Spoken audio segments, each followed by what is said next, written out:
Chris and I love doing this podcast, but an unexpected result of it is a growing collection of historical artifacts and memorabilia related to some of the topics that we've covered. But when I'm looking for something like that, I always stop at Mini Museum first. One of the coolest pieces we actually have in the studio here is they had a piece of the glass, a fragment of the glass from the atomic shield windows during the testing for the Manhattan Project that we covered during the Oppenheimer episode. That was a lot of fun to do. One of my favorites is the piece of samurai sword that we have to kind of commemorate our samurai episode. Man, that was a bloody, bloody episode. I feel like it classes up the studio just a little bit, brings a little sense of nobility to it.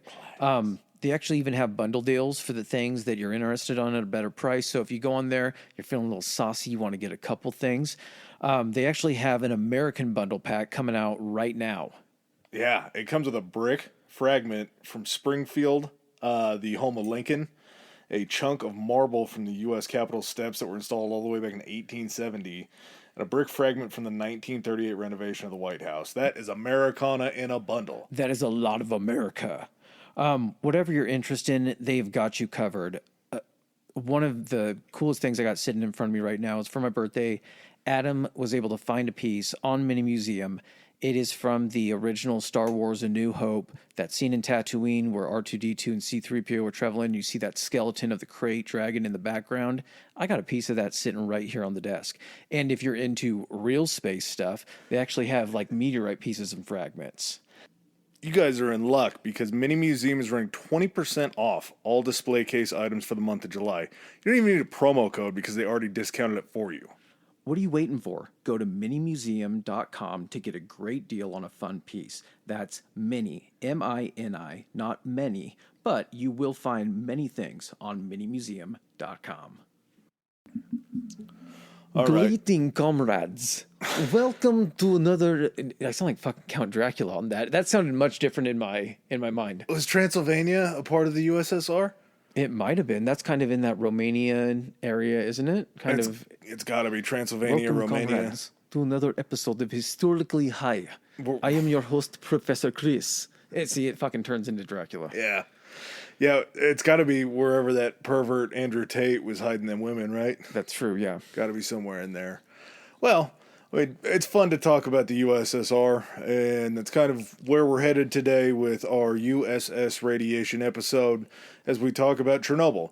Now, you always think immediately Chernobyl, Russia, correct? Yes. Chernobyl's in Ukraine. Yep. And I think we probably should know that more because all the fighting going on over there. I think Russia's taken back Chernobyl, something like that. They go back and forth. Here's how my mind works with the whole thing is so after World War II, we get the situation where everyone's fucking tired. Russia has taken everything that Germany has taken previously when they went east. Russia's taken everything back. And while they're in those areas, they're like, we can just probably keep these areas, right? And we'll create this new thing. It'll be the Union of Soviet Socialist Republic. Is that what it was? Sure. Sounds like good. That. And it's also known as the Soviet Union. So USSR, Soviet Union, same thing. Now, the Soviet Union comprised not just Russia, but a bunch of other countries as well. Lithuania, Ukraine being the second biggest landmass. Belarus, I think, was one of them. Yeah, Belarus was in there. What is like Kyrgyzstan, a whole bunch of the stands, or Azerbaijan, I think, was actually one. There was a whole ton of places. All those in there. Yeah, all of those essentially after the fall of the Soviet Union all became their own countries, but after World War II, they were all part of the USSR. And because they're part of that, my mind when I think of Chernobyl is Russian. Because that's who essentially was kind of running the show, was the USSR was centered, the focal point of power was in Russia, it was in Moscow. So you automatically would think Russia. Ukraine is actually the centerpiece for where our episode's going to take place today. We are going to be talking about the Chernobyl disaster and just kind of how this one's going to be a tough one for us to explain nuclear power as two guys without a physics degree. I think we'll do okay. You can simplify it down to an acceleration, deceleration type thing, but I rabbit holed so hard on the actual like reactor and what happened and what the catalysts and everything were that I feel like I'm going to get kind of overly focused on it. This thing is just a shit sandwich any way that you slice it. For those of you, the name Chernobyl, there was an HBO series that just came out, I think probably within the last couple years, that was really good. I refrained from watching it until we're done with this episode because I didn't want to muddy the waters between dramatization and all that kind of shit. But Chernobyl itself has a ton of farther reaching implications than I had any clue about, not only just from an ecological standpoint, but also where it kind of put the world at as far as like all these other countries gaining their independence, kind of based on this one event. Yeah, a political standpoint that I didn't realize coincided with these two things. And this comes at a time as well when you think of like, this is coming off the heels of, before this, nuclear power was the power of a bomb. That's what it was designed for. You then enter the Cold War when the first nuclear reactor is created, and this is still insanely new science. And it's kind of the point where I don't think people really knew what the fuck they were doing to a degree. They knew enough to get it to work a couple times, and they're just like, well, this is what works. We're just going to go ahead and keep doing it like this. And because of that, it leads to this fucking disaster. We're not going to keep you waiting any longer on this. Remember, guys, rate, review, subscribe, follow, 5 stars, all that good stuff. You got something? Yep, we forgot to do our introductions. That is Chris. I am Adam. If you've listened to any of their episodes, you know that. If you're new, welcome. Strap yourselves in because we're about to melt this down.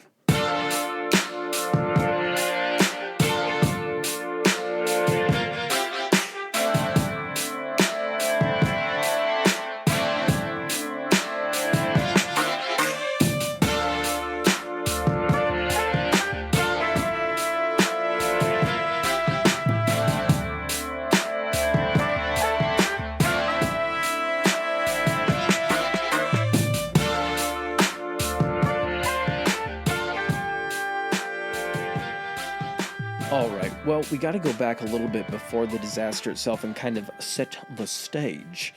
Oh, I love my geography here. So Chernobyl itself is in Ukraine. It's 9 miles south of the town itself existed before the power plant. The power plant itself is actually not called the Chernobyl Nuclear Power Plant. Nope. It was the Vladimir Lenin Nuclear Power Plant. Yep. Don't really hear that name because apparently they don't want it to be tied to him with being a nuclear disaster. It was the Vladimir Lenin power plant up to a point. Up to a point. Up to a certain melting point, actually. Yeah. You have the capital city of Kiev, however you want to pronounce that, 60 miles to the south. So it's not really that far. It's about an hour away from the capital. And when they created Chernobyl, if anybody has ever played, I'm going to give you a Call of Duty callback here. There's a mission in Call of Duty. It's one of the most well-known missions. It's called All Ghillied Up, and it involves special forces in ghillie suits sneaking through the city of, is it Pripyat, right? Yep. Pripyat? Mm-hmm. Pripyat, which was the city built to house all of the 5,000 workers and their families that actually worked at the Chernobyl nuclear power plant. They called them, this was so cool, they called them Atomgrads. Yeah. Because they were the, like Leningrad, Stalingrad, Atomgrads for the nuclear like that, company, or for the nuclear plants. Yeah. So kind of going back, that kind of gives you an idea of kind of setting the stage geographically. The first nuclear power plant that actually was ever created, where did that occur, Adam?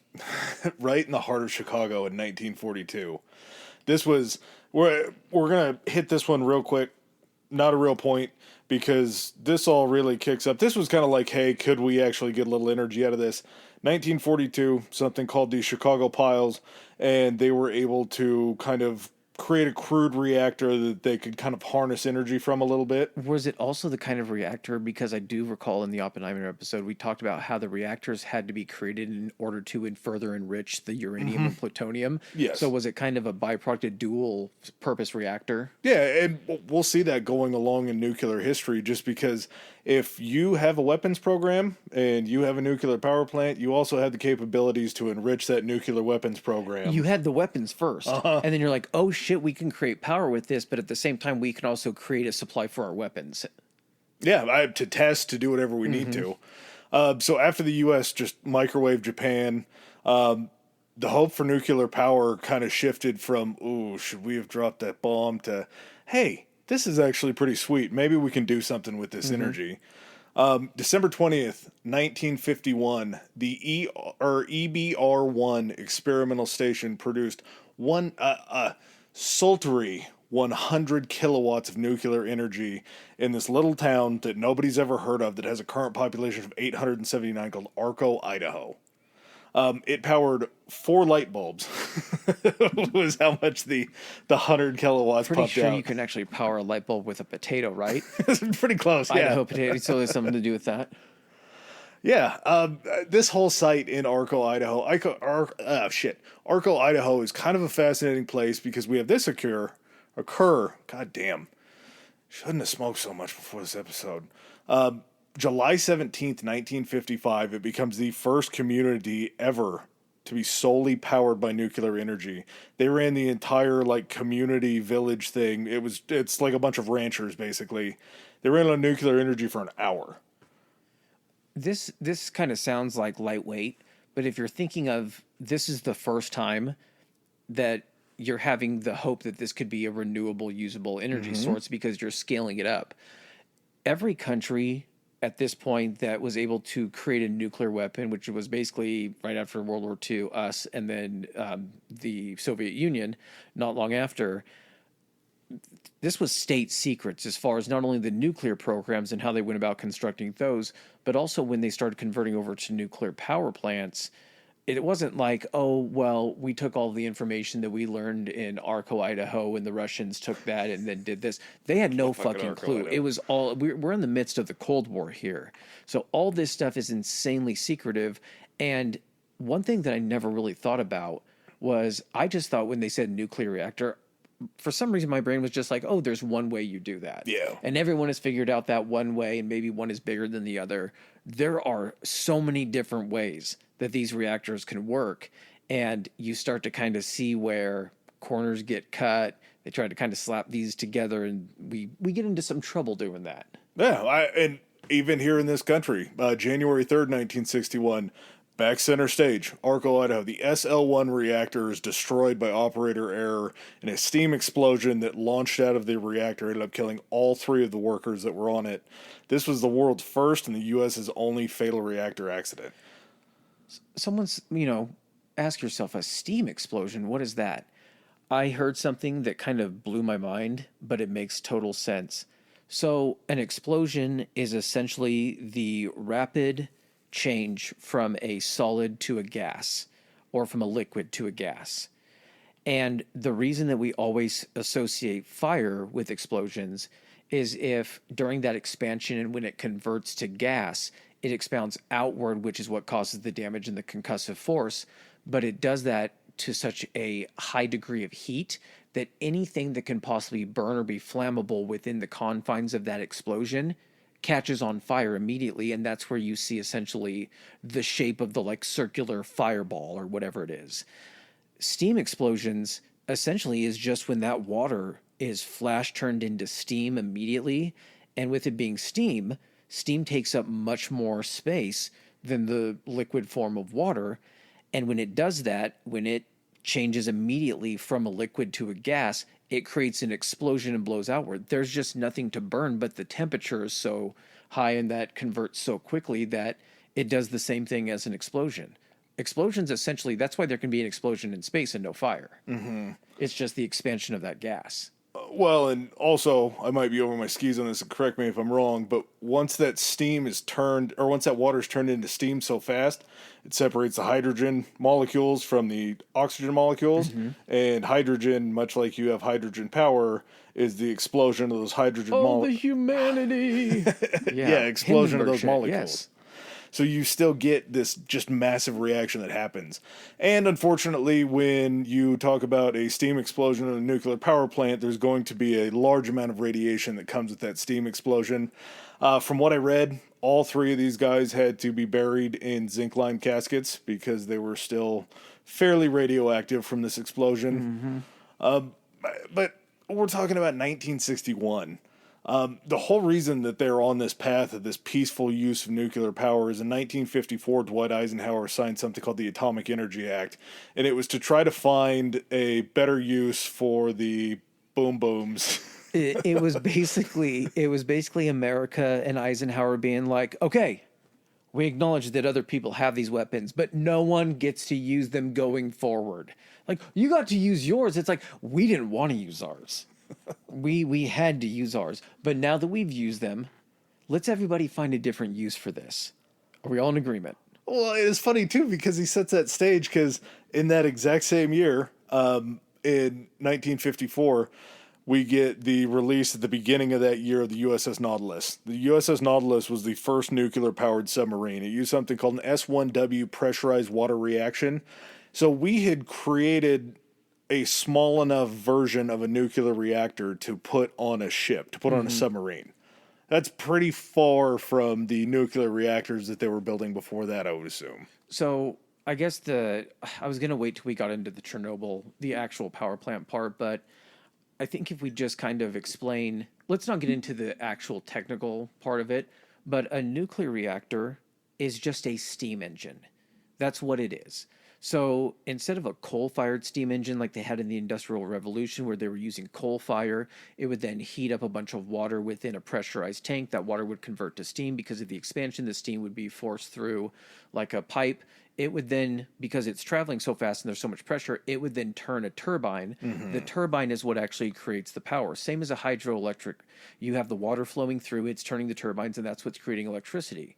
In a nuclear power plant, just sub the coal for creating the heat with essentially nuclear materials that create much more efficiently vast quantities of heat. You're then using the water that heat then flash boils and turns into steam to turn turbines again to create power. It's just a fancy steam engine is what it is. Well, yeah, you're converting from coal, which may burn for 45 minutes, to uranium, an isotope that has a half-life of 22,000 years. Yeah. So while you do still have to have little bit more volatility with one material than the other. But you also still produce nuclear waste that has to go somewhere. This whole entire episode, I've kind of fought with this because I've always not really been a fan of nuclear power. And to hear everything from like the first 98% of nuclear power, it sounds awesome. Mm-hmm. It's just that last 2% of where we put the nuclear waste, because if there's any sort of a leak or anything like that, and it's anywhere near a water supply or anything that is vital to the survival of the people around it, that's when shit gets a little bit iffy for me. Yeah. Whereas I know other forms of power put a lot of CO2 and carbon and shit like that in the air. Coal power does the same thing, just so much worse. That's why there's so much smog in places like China and other countries that aren't on board with different forms of energy. But on average, they say that nuclear power is by far and away the safest form of power. It's just if things go when wrong. It's done right. Yes. Yeah. If things go wrong. This whole episode is the discussion of when things do not go right. Exactly. All right. So we've got nuclear submarines now up at this point. Brings us essentially to June 27th of 1954 as well, when the Obninsk power plant becomes the first power plant to supply a power grid. So basically able to transfer the electricity out to several different locations. It's not just like, hey, we're just testing it out at this one little town, or we're testing it to see if it'll power this submarine. It's essentially testing it to see if it can work on a larger scale of providing power to a large amount of individuals. Yeah, 5 megawatts. As we learned in our Scotland episode, watts is named for the Scot that created the form of energy. Is that correct? It was a measurement of energy, but he was the steam engine guy. Yes. He was the fucking steam engine guy. That's right, yep. 5 megawatts seems like a hell of a lot back then. When we talk about some of these later, like 30 megawatts and things like that, that's just how far this evolution has come from 1954. That was... Oh, okay, so that one was... Yeah, correct. We get the first commercial nuclear power station in Windscale, England. It was connected to the national power grid on August 27th, 1956. So we now have a national power grid, a grid that goes all over England. I'm assuming they probably threw some to Scotland, but you were able to power these just vast areas. What else are you able to do? You are able to produce something called plutonium-239. That was for Britain's nuclear weapons program that they were course. working on. Waste Which, not, want not. so again, 1954, we have this special atomic energy peaceful development thing, and Britain's like, that's a great idea. In 1956, we're going to have a national power grid, and we're still going to have some uranium for nuclear weapons. Mm-hmm. France gets in on it. Dude, this blew me away. From 1973 to 1988, France constructed 25 power plants, and today almost 3/4 of the country's energy supply is done through nuclear energy. So in 15 years, they constructed 25 nuclear power plants. Yes. Which still today supplies... I'm sure they've done more since then. Oh, yeah, or decommissioned them for other types of power, things like that. But at the same time, you can see where everybody is in this race to essentially kind of make their country energy independent. They don't want to be dependent on foreign oil. If the war has shown us anything, it's that independence within your own borders is key to survival. During this time frame when, you know, America's working on nuclear power, Britain's working on nuclear power, France is working on nuclear power, they still kind of have that focal point on using that for nuclear weapons. They haven't, you know, they're doing things with nuclear power, they're creating nuclear power plants, but it's not a priority for them at this point. And this is forcing them to kind of fall behind in what is basically the new nuclear race. You have the space race, you had the arms race essentially, you know, in World War II. Now you have essentially the nuclear race kind of in the middle of the Cold War. And during the 1980s, there was one new nuclear reactor started up on average every 17 days. Now, when these things are... Dude, that's so many power plants. Here's the thing, too, about these reactors. It shows like the fucking Simpsons and everything where it just shows like Homer not paying attention and he's actually supposed to be monitoring the reactor and everything. Fucking life imitates art, or the other way around. But you had these power plants, once these things were online and once these nuclear reactors were started up, they were meant to be, you know, able to be shut down if they needed to for maintenance, all that kind of stuff, keep them from going critical. But they were kind of just meant to start running. Yeah. And run for long extended periods of time. So it's a big deal. It's not like they're just switching these things off and turning them back on. Fucking, if you're looking at a map of Europe, it's just like little lights lighting up all over fucking Europe every 17 days, where we're literally like 30 or 40 years removed of just the discovery of this power, and it's just fucking rapid fire building these disaster factories that could potentially happen from a brand new technology. It reminds me of that part on Jurassic Park where Malcolm is like, you guys got so excited to think if you got so excited that you could, that you didn't think if you should. Well, and there's so many other elements to it when you look at, like, the fact that they had power before that, clearly, but they were coming from these coal sources or oil or anything like that, to now you have all of these other industries that were producing the power don't have to work as hard because nuclear power is so efficient. Well, think of, like, how you would always see things during that kind of that nuclear race, when you would see, like, you know, Atom Town, and you would see the symbol of the atom and the Jetsons, and everything was so futuristic. This is a time frame where everyone is like, look at how advanced we are. Our country's running off nuclear power. We don't run that coal shit anymore. That's, you know, for the fucking Middle Ages or whatever.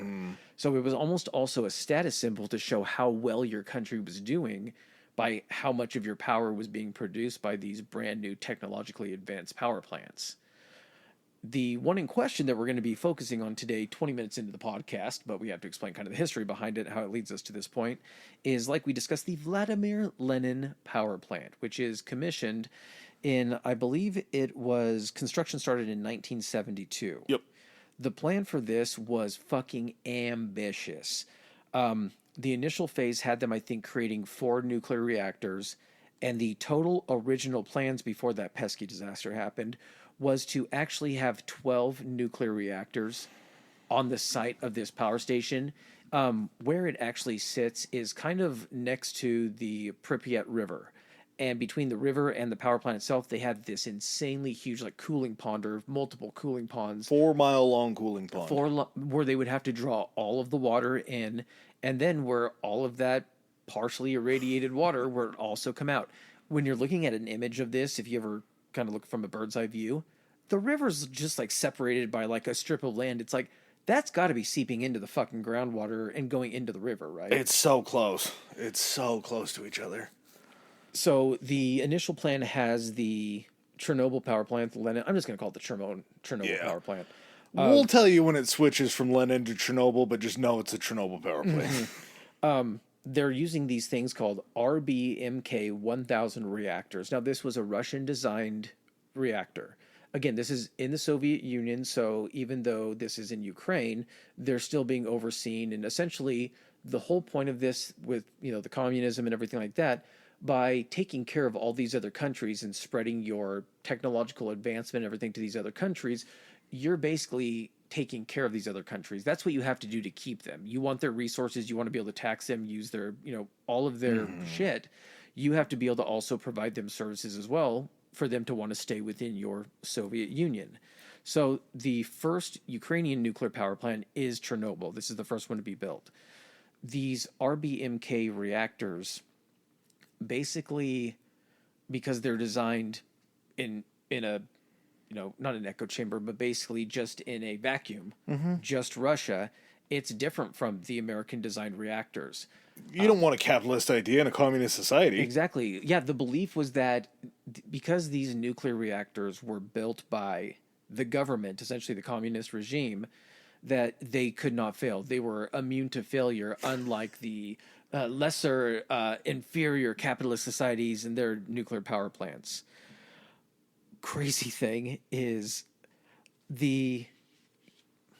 I could see why they would do this, but just to play devil's advocate, when you're creating a department that is going to oversee the nuclear power program in your country, I could see why you would want to pull resources and knowledge from the previous department that handled nuclear shit, which was the guys building the bombs. Yeah. At the same time, maybe don't have the guys whose specialty was making shit explode and cause as much damage as possible of being in charge of the things that are not meant to explode. Also, at the same time, they said when you had these people that were working within the same ministry that actually oversaw the nuclear weapons program, now handling the nuclear power plants, you're looking for ways to kind of like dual service these power plants where you're still doing this weapon shit. So why don't we make these reactors the types that will serve dual purposes, and while also providing energy, they're going to provide nuclear materials that we can use in our weapon program. That's a... So instead of designing something strictly and solely with the safety protocols to just simply provide power, you're kind of splitting up what you're doing with this. So you're not going to get the highest quality on both sides. Well, if that's not terrifying enough, because you have these jobs declining in the coal power industry and these other forms of power building, you have to give those guys jobs in a communist country to make sure that everybody's good. So you're taking people from the coal power industry into the nuclear power industry when there's really almost nothing could be further apart than how you burn coal for power and how you burn nuclear power. If your job is to watch a pressure gauge and release pressure, increase the pressure, do things like that you're moderating essentially the power output and everything, yeah, I could definitely see how that would transition over. But a lot of the people hired here, like I said, there's 5,000 people working at this power plant. The people that design the reactors and the power plants, those are your nuclear physicists, your engineers. School guys. Yeah, they're not the guys running these power plants. These are run by chief engineers, guys that maybe have an idea of nuclear power and knowledge in that, but most of the guys working in these control rooms and monitoring these insane banks. Get on your phone if you're able to right now and look up Chernobyl Control Room 4 and take a look at what these guys were looking at. It looks like something out of fucking war games. Yeah. It's nothing but an entire wall of gauges and readouts and flashing buttons, and in the middle there's the nuclear reactor display that shows you all this kind of shit. How you just have a few guys sitting in here and they're supposed to keep eyes on all this kind of stuff, and at the same time they don't really have any knowledge of what they're managing. They just know, hey, this number good, these numbers bad. When this needle goes into the red, it's bad. Open up the manual. What does it tell me to do? Oh, it tells me to do this. I do this. Oh, it's not changing. Flip the next page. What do I do now? These aren't the kind of people that have a knowledge of nuclear physics, reactions, that can sit there and say, I know what's happening here. I need to think on the fly and try to stop anything horrible from happening. They have flowcharts. If light red, yes, do this. If light not red, no, do this. And there's always going to be a little bit of gray area in the middle. Not to mention, they wanted to get young guys in there so they could have 30 and 40-year careers working at this power plant. One of the guys that's in the control room during this day in question that we're leading up to was like 25 years old running a nuclear reactor. I don't want a 25-year-old Uber driver. I definitely don't want a 25-year-old guy running the reactor. So with these reactors, the reason that they had to have it, this is before a time when everything was moderated essentially by computers or anything. So the reactor in question, the one we're talking about, there are 4 of these RBMK reactors. And what the RBMK, and I'm going to try to do my best to kind of explain what happens in these, is think of it as you basically have a giant pit in the ground, a circular pit way down in the ground. I think the size of it, the actual core where like the fuel material would be, was 22 feet deep and then 40 feet in diameter. So these things were fucking enormous to generate a ton of heat, steam, power.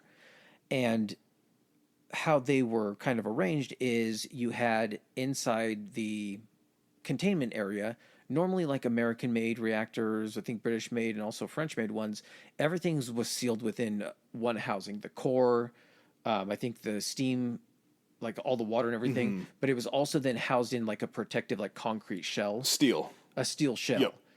Well, they used concrete when they were designing these RBMK reactors, and then sitting down in the concrete was basically what I would describe as a donut. Yeah. That was then filled with like some type of nitrogen. It was some type of gas, right? Weren't those the steam pipes? They might have been.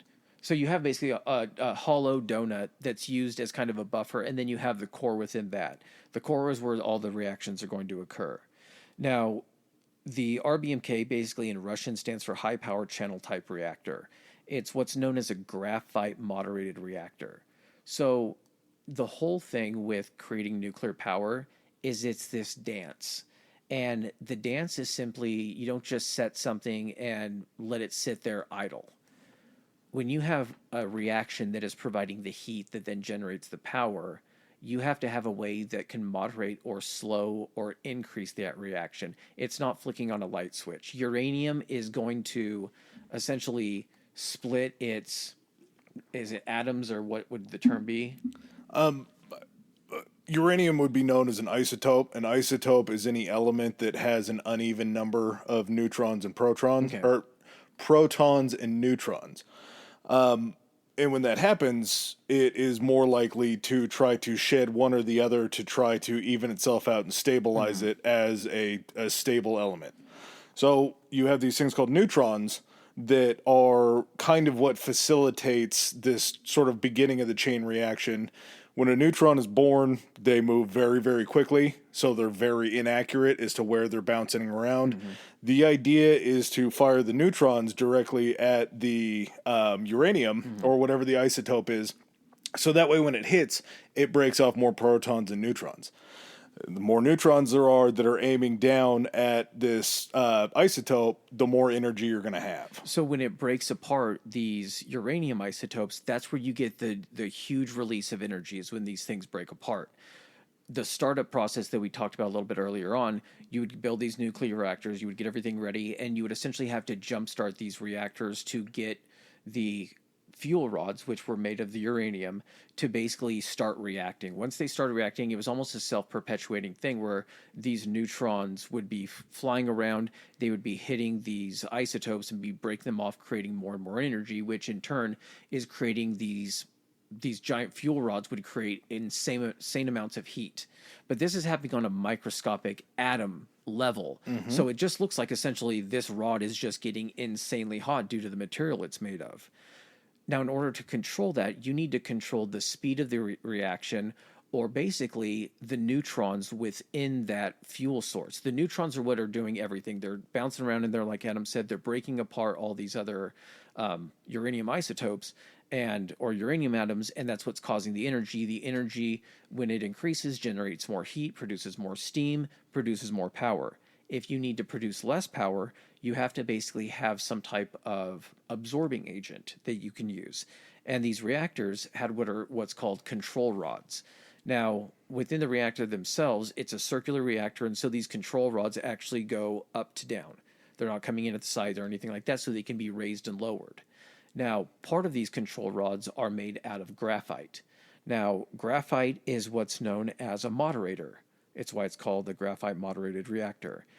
The graphite, once it was inserted and it was in a position between the fuel rods, it would actually, and in a weird, it sounds counterproductive, but it would actually slow down the neutrons. It wouldn't stop them. It wouldn't prevent them from doing anything. It would slow them down to a point where it was more likely that they would hit the uranium atoms. And that in turn would then create the chain reaction that would keep perpetuating the heat. And essentially, that's what would rev it up. That's the gas pedal, is putting those graphite rods in there is the gas pedal. That's what cranks it up to produce more power. You ready for a sports metaphor? Yes. This is like pitching in baseball. Pull the ball back, throw it as fast as you can. You might hit the strike zone 1 time out of 5. Yeah.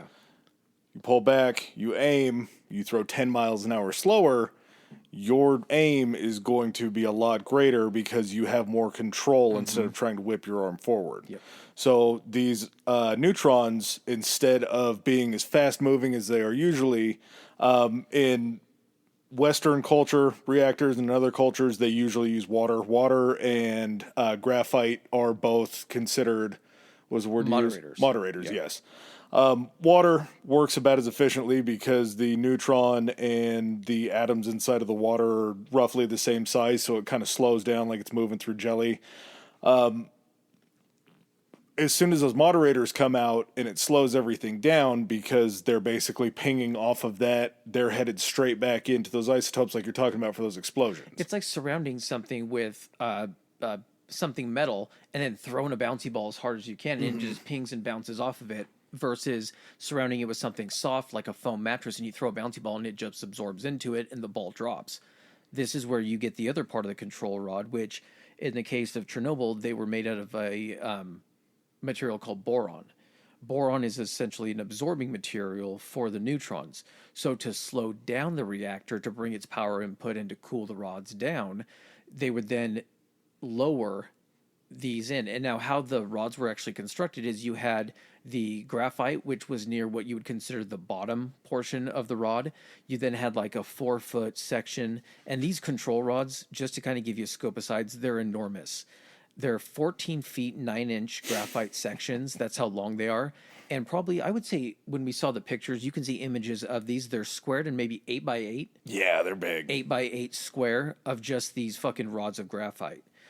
It was a 4-inch like telescopic type separator, and on the other side of the rod was the boron section. So to kind of give you an idea, if you're looking at the reactor, if you have the control rod, you bring it up, that's the graphite portion, it's heating up, it's going faster, you lower it down to where then the boron section is in between the control rods, and it then slows everything down by absorbing the neutrons, and without the neutrons then bouncing back and bouncing around, crashing into those other uranium atoms, the energy is going to go and kick down, and then you're just generating the heat by what's happening within the uranium itself.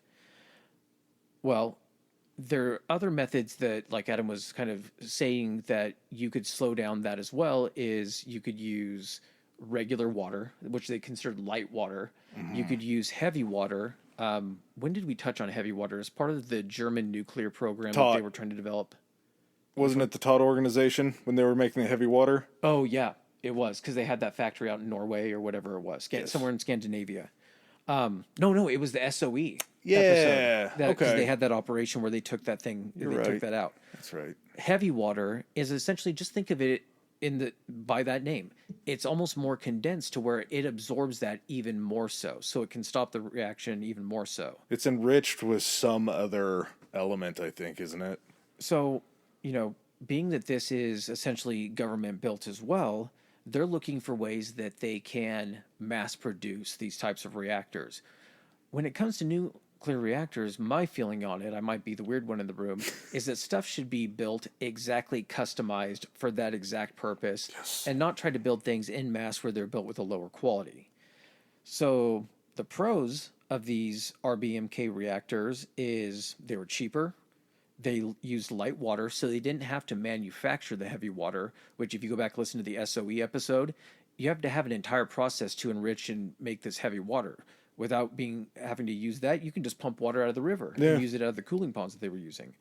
Graphite was a relatively inexpensive moderator, which is why a lot of other places did not use graphite. Well, and it has to be pure, too. You Yes. can't have any sort of stepped-on graphite because it's not going to do its job correctly. What this also allowed you to do is what you could use as your fuel source. A lot of these had to have a certain enrichment level of the uranium in order to function correctly. These RBMK reactors were able to use uranium that was a lower enrichment, basically meaning it's kind of like diesel, how diesel isn't processed as much. Yeah. It costs more, which this has no bearing on, but basically it was just less refined. But because that was more readily available, this power plant was able to go ahead and have a better access to a fuel source. So they're like, fantastic, we'll just go and use these. Well, the cons, where there was this, we're getting into the science nitty gritty here. We've been in it for a minute. Yeah, we're going to try not to get lost in this, but it's very important to understand this to know what happened. Within these reactors, you have these things called void coefficients. And the void coefficient would be essentially where within the reactor, when you're moving these rods, if, hydrodynamics, water can get displaced. If you have a cup of water and it's full to the top and you take your finger and you stick it in there, your finger is going to displace the water. It's going to spill out. And when you pull your finger out, you're going to have less water in there. When you're raising and lowering these control rods, the graphite rod, I believe, was of a different size than the boron rod. It was shorter, so water could actually flood in on each side. And that water would in turn also help kind of cool the process. It was meant as a coolant as well, but it would also be able to go and create more steam in there where more of the activity was going on. The void coefficient is when they're moving these rods, you can essentially create space in this reactor where there's really nothing going on and there's nothing to slow down these neutrons, or the water is being flash boiled and creating steam and you're getting these pockets where almost the temperature, and you're not able to really control anything because it's just kind of the Wild West in there and you don't have a moderator or anything like that.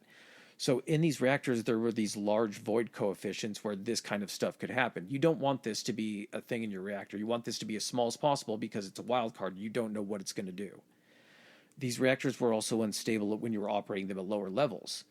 These nuclear reactors were meant to operate, not at high levels all the time, but at a safe level to where there was a consistent chain reaction going on. It was producing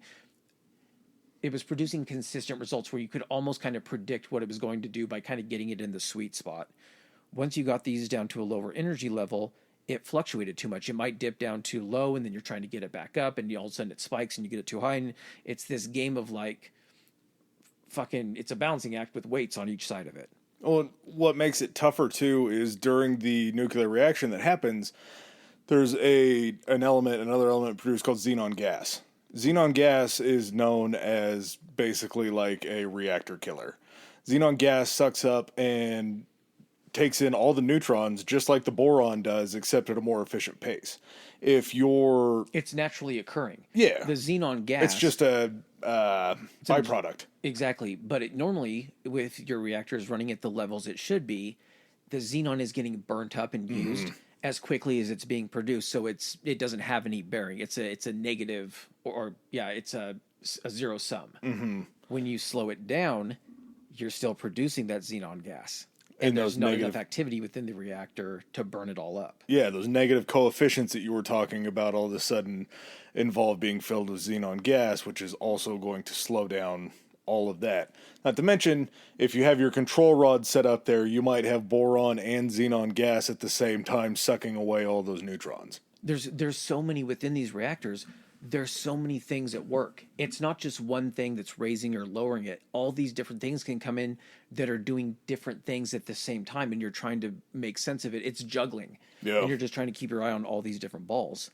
To kind of give you an idea of how big these individual reactors were, there were 1,661 fuel channels in these reactors. So they're cylindrical and they go up and down. 211 control rod channels within here. So 211 individual control rods within these reactors. If you can pull up a picture of it, basically when you can look down on it, it looks like a giant circle in the ground with a whole bunch of like metal squares on it when they have all of the reactor, the control rod caps on. When they take those off, it basically just looks like there's a bunch of tubes sticking in the ground. And this is where all of the control rods are. So there's 211 of those. Just for scale, the 1954 power plant that produced 5 megawatts, each one of these reactors produces 1,000 megawatts. So just exponentially bigger, exponentially more power, exponentially more danger. So if you don't get it right with a 5 megawatt, probably not going to be worse or not bad. Well, it's not going to be good, but it's not going to be bad. You're higher risk. You want the higher reward, you want the higher risk. They wanted this to be the largest nuclear power plant in the world, and with having 12 reactors as the original plan was, it would have been. The fuel that they're using for this in the fuel rods is basically uranium dioxide. And it's a form of uranium that is not weapons grade, but it's able to split apart. It's like a lower octane. It's a lower octane, but it's easier to essentially split these uranium atoms in there apart, so it's better for what they're actually using it for. Now, again, the heat turns the water to steam, steam powers the turbines, water also acting as a coolant. Now, with these people that you're having control this again, you have 4 of these reactors, and they're constantly being monitored, which means you have multiple shifts. So it's not just like you have these guys that are working that are specialized between 8 to 5, they clock out, they go home. You have like multiple shifts of these guys coming in, so everyone has to be at the same level. Well, as with any job, usually your night shift is probably going to be a little bit weaker. B team. Yeah, it's the strippers on Tuesday afternoon. Yes, exactly. Sorry, go ahead. No, go ahead, man. As far as the reactors go, the first reactor was finished eventually behind schedule in 1977. Craftsmanship wasn't great. The biggest problem that they had was they had to have an extra step in the construction process where when these reactors were built and then shipped into the power plants, they then had to be stripped down completely, all the bolts and everything out of them, because they were manufactured in such a poor way that these guys had to make sure that they had everything inside of them to work efficiently. So the plant that they were, or the building site that they were coming from, was slapping these things together so haphazardly that they had to be deconstructed and then rebuilt correctly once they got to the plant. They're being mass produced. That's a scary, scary thought that had to happen. Another thing too is not only the reactors themselves, but as with Russia during the Cold War, the KGB is a big part of this story as well. And if you have a nuclear power plant that's going to be in a country outside of Russia, one of the things, especially during the Cold War, you're looking out for is sabotage, people selling state secrets, things like that. So there were KGB agents stationed at these power plants that would, listen in on the conversation, the hubbub, kind of get a feel for everyone, do interviews if they needed to. But basically their job was to report back to KGB headquarters with anything suspicious and kind of the status of the plant. During construction of this, there were several reports sent back to KGB headquarters in Moscow that was like, the cement they're using, they're not even mixing it correctly. Some of the cement that they're pouring in for these buildings and for the reactor, housings, they're not even mixing it correctly. There's chipping, there's cracking, things like that. I mean, you're already having construction issues that are going to be in areas that should be the most stringently manufactured you possibly can. Well, you're getting those from the first reactor being finished in 1977. The second reactor was finished in 1978, the third in 1981, and then the fourth in 1983. So this first one took you 5 years to build. And I'm sure they started building on the second one before they were finished and all that kind of stuff. But they started just going faster and faster and faster to get these done. And when you're doing that, if you were cutting corners in the beginning and it took you that long, and then you're just pumping them out this much faster, how many more corners are you cutting? Yeah. So, along with that, like Chris was talking about, they had to build this little city called Pripyat that was outside of it.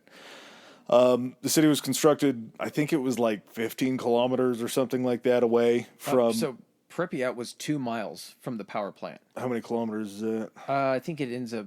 Shit, I don't know. 2 miles. Yeah. So it was supposed to house the workers and the families and everything like that. At Pripyat at its peak, and this is very important, in 1986, and there's a reason why we don't talk about the population in 1987, had a population of 49,360 people. This city had come so far that they had like soccer fields, they had an arena for sports, they had skating rinks, they had everything in this town. One of the most well-known images of Chernobyl is of Pripyat, and it's the amusement park. And this is the Ferris wheel? And you see the Ferris wheel. Yep. Yeah, that's a huge one. Yeah, that's just if you're looking for images of kind of those things that just encapsulate like an event or a time.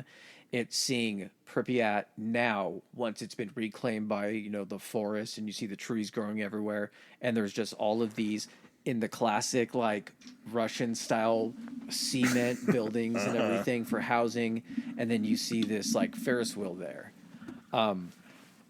Now, even leading up to 86, this place did not have a sterling reputation. The KGB had kind of labeled this place as an accident waiting to happen just due to what they'd seen during the construction process. The way that they designed this plant and kind of the layout is you have reactor number 1 that's got its own building and its own housing, its own control room. Distanced from that by a little bit, not within the exact same building, you have reactor 2. Then they built reactor 3. And then literally using like a shared wall, they built reactor 4 right next to it to save on cost from building an additional fucking wall. And while they were in the process of starting to map out 5 and 6, you're trying to get to 12, and automatically between 3 and 4, you're like, let's just not build another wall. How lazy. We're already taking shortcuts. What's one more going to do? Yeah. 1982. So this is even before the 4th one is brought online. Reactor 1 has a partial meltdown. There was an issue with like a cooling valve that was faulty. I don't know if it was operator error, but someone forgot to, I think, open one after they had done like a test for the shutdown and reopen it back up. It ended up having a minor meltdown, but everything was essentially contained within the reactor, so there was no radiation, no super major radiation leaks. There was still some fucking leakage. Well, yeah, because they had a ruptured uranium tank that had gone unnoticed for a few hours, and there was a significant amount of radiation that were just pouring out of this tank. But how do you not have something in place to be like, oh shit, the uranium tank is ruptured? When all of your fucking Geiger counters is like just fucking redlining, and you're looking at it being like, well, that can't be right. They're all busted. I'm not convinced they had Geiger counters on shit like that. It's like when we talk about it a little bit later, the guys that were having to travel underneath just finally turned them off. Yeah. They didn't want to have to fucking think about it. Yeah, I guess ignorance is bliss at that point. Well, it took them 8 months to go and repair that one and get reactor 1 back up and operational. Oh, yeah. How much did everybody else find out about that? Nothing. Is it? Not at all. We had a nuclear incident that took place in a partial meltdown. USSR is like, nothing happened. Yep. And at this point, there is a like atomic energy committee because there's so many of these nuclear power plants in all these different countries. So there is like an international governing type body that kind of oversees to make sure people got their shit dialed in when they're building these plants. In the 1980s, this is all happening. 1984, reactor 3 and 4 in the steam separator room, which I don't know if they shared this room, but there was a steam separator room that went up to 520 degrees in this room. Enough heat to basically shift the concrete of the building to the point where they were noticing it and they were like, this heat's not going to go away. This is going to be consistent. It's shifting the concrete. What do you think is going to happen if the roof collapses in or something collapses in onto this reactor? Yeah, it's probably going to blow up. No, and they didn't really do anything to fix it. They're like, what are we supposed to do? The reactor's already built. We can't really rebuild the building. This is when they hedge their bets and they're like, hey, let's not keep this name the Vladimir Lenin Power Plant. Maybe let's go with something a little less tied back to our guys. The way the wind was going. Yeah. Just in case this collapses, make sure it collapses on the Chernobyl Power Plant, not the Vladimir Lenin Power Plant. Mm-hmm. Well, we come to, basically what we've been building up to during this episode is we come to the fateful April 25th of 1986. And Reactor 4 is what's going to take center stage here. It had been basically scheduled to have a test performed where the test seems pretty minor. So basically what they were going to do is they had some concerns with the turbines that were being powered by the nuclear reactors themselves. They were generating power also for the plant itself. So when they're generating this power, if there's an actual power outage of the plant itself, if it's sabotaged, if something happens, they needed to know if this turbine, while it was slowing down, would still create enough power until the diesel backup generators kicked in. The reason this is important is because if they were to go without power, essentially they're unable to control the levels of the radiation for that time frame until the generators kick back in. And at that point, if something were to happen and they didn't kick in or it took too long, you could be in a situation that's unrecoverable. Yeah, you're going to have another melted core. Mm-hmm. And this safety test, just to point out how important this safety test was and how serious the Russians took this, this was supposed to be done before the reactor was turned on in 1983. Mm-hmm. This test had been pushed 3 years down the road while it's running. You're running a crucial test that's going to determine if you can prevent this thing, if you could cool the core in a power outage. And you're like, I mean, it's been running for 3 years, but the boss has been breathing down my neck about this folder I've had on my desk for the last 3 years that I haven't gotten it done. And I've been telling him, I'll get it to you. I'll get it. It's already been taken care of. So we actually need to crank this thing out. And you'd think, okay, if we're going to run a serious test like this, we need to have our fucking A-team on this. We need to have the day shift, our best guys to make sure this thing goes off without a hitch. We definitely should not wait for night to perform this, right? Yeah. Well, and that's why on April 25th, they started this test. They started to power down. They ended up having to call off the test because they were right in the middle of peak hours for the factories. And they didn't want to risk losing a power outage while they were running their factories, because if there's a power outage at the factories, you can't make any money. So instead of powering it all the way back up 100%, they're just like, well, we're going to be doing the test soon anyway. Let's just keep it at half power. Mm-hmm. And now, that is where the ultimate undoing comes in. There are so many things that led to this. It's a combination of both operator error, but also defaults in the actual machine itself, the reactor itself, to where it's just this perfect storm of everything going wrong that can't go wrong.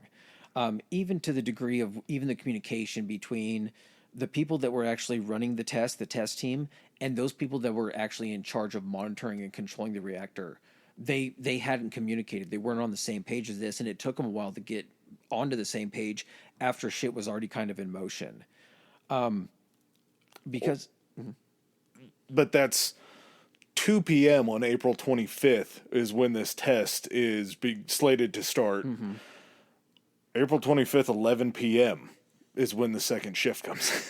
and these tests, they're a very long time, because it takes, when you're dealing with things like these reactions and trying to get these things under control, it's not like you can just turn the power off. You have to bring it down to it's kind of like swimming. You're coming back up to the surface.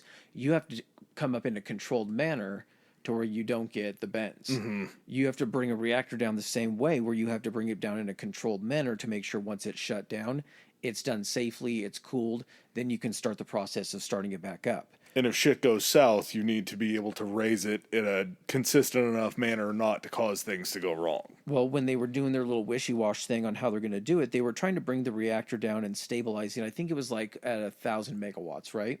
I think so. Well, due to the fact that they were trying to do multiple things, like they started this test, then they were like, well, we can't shut it down completely. We got to go and provide some power. They were already kind of like doing half measures on this thing. They weren't sticking to what they should have been doing.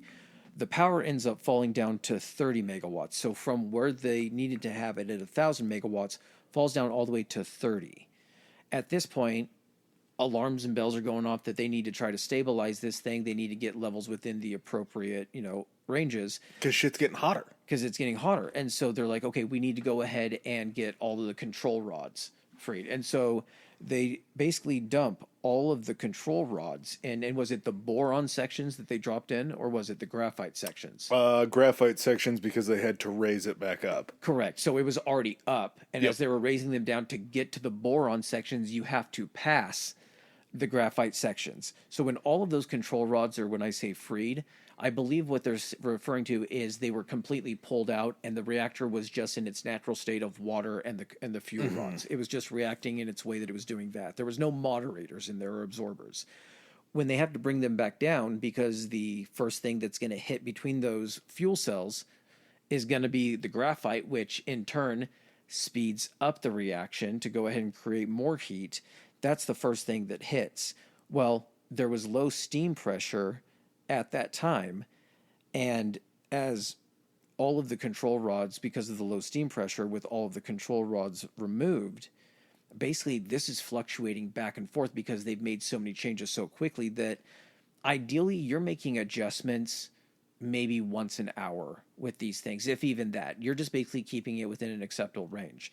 At this point, because of all of the steps that they've taken and all of the things they haven't foreseen about how long it takes this to come down and build back up, they're making adjustments every few seconds to this. Do we lower it? Do we raise them? Do we add this? Do we pull these? Do we leave these in?